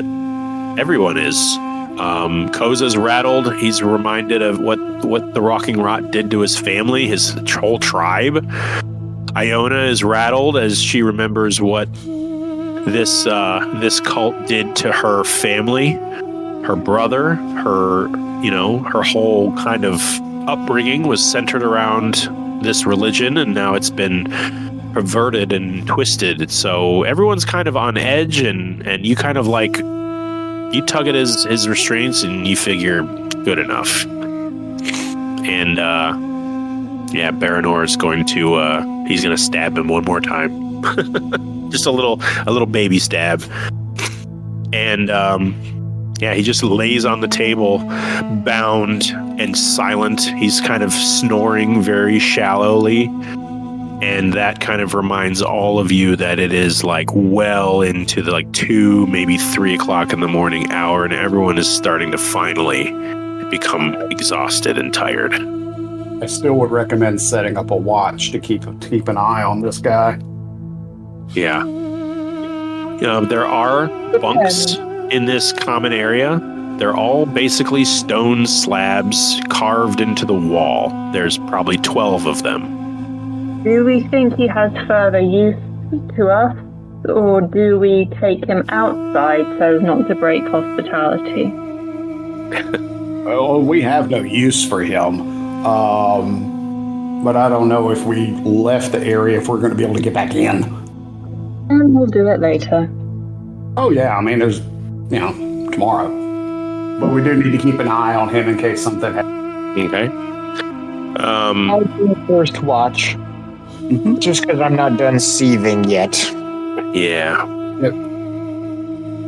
Baranor is going to pop the pups out, and Luna is going to curl up with them, and they immediately, I have a puppy now, so I know this. You take a dog out of its cage, and it wants to run around. So these little puppies these cubs race around this room, sniffing everywhere for maybe 10 minutes, and then you hear Luna and they just sort of come to heel, and they all curl up in front of the fire, and that's where Baranor sleeps. He just kind of posts up. Nipping at the half-orc's toes. Yeah. And Baranor just kind of posts up, and he's like, I'll watch with you. What do the rest of you do? Yuno is going to find a quiet bunk at the corner and where he can keep an eye on the half-orc from where he is, but you see him kind of whip some elaborate kind of spell to make things more comfortable, and lifts himself into the bunk and kind of just rolls his eyes back and goes to sleep. So I'm looking at Iona, and I was like, you have suffered unbelievable tragedy at the hands of the walking rod. I understand your desire for revenge. It's not just revenge, it's something that I'm going to do. Even if I did not desire revenge, killing Ara would be necessary if I am to become High Priestess. We're willing to help cleanse the walking rod, but as the Crown Collectors, we don't leave anybody behind. We've proven that on multiple occasions. So if we're working together, we have to have some kind of agreement that we're going to look out for each other. Now, the Zone of Truth, I'm assuming, is still up.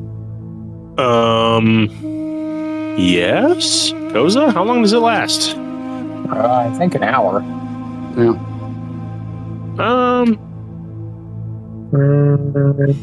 Zone of Truth. 10 minutes. Okay, so it's a... Come on. 10 minutes. I posted it's a second level enchantment, so if you wanted to re-up it every now and then until you run out of second level enchantments, fine with me. And it doesn't require concentration, so... No, it just has a duration. And honestly, that whole interaction probably lasted 10-15 minutes. So... Yeah. So, again, if we're working together, we'll have your back. Can we trust that you'll have ours? What would I gain by not doing so? Nothing. You'd gain a dagger in your back. Baranor kind of spins one on the tip of his finger. But I don't think that's going to be a problem with you, is it? I'm not a fool. Well, then, let's all get some rest, and then tomorrow we'll need to make some more team decisions. As you all just sort of gather around the hearth, some of you toddling off to racks or toddling off to bunks, others kind of pacing the room slowly as the pain that you feel for various reasons, depending on the person, just sort of rakes across your throat like a jagged blade, stopping your voice, skipping your heartbeat. We're going to end the session there. Woo! Ooh. Fun times. I got to explore my nasty side. You got to become a torturer. Let's call it what it is. Hey, I'm not judging, man. That was awesome. You guys rule. That was a lot of fun. It's a shame Bogey couldn't be here. I know he probably would have enjoyed partaking, and I know would have had fun doing that. But hey, you know what? Not for nothing. Tomorrow's a new day, right? Absolutely. Maybe there's some questions that those two dudes come up with as they sleep. But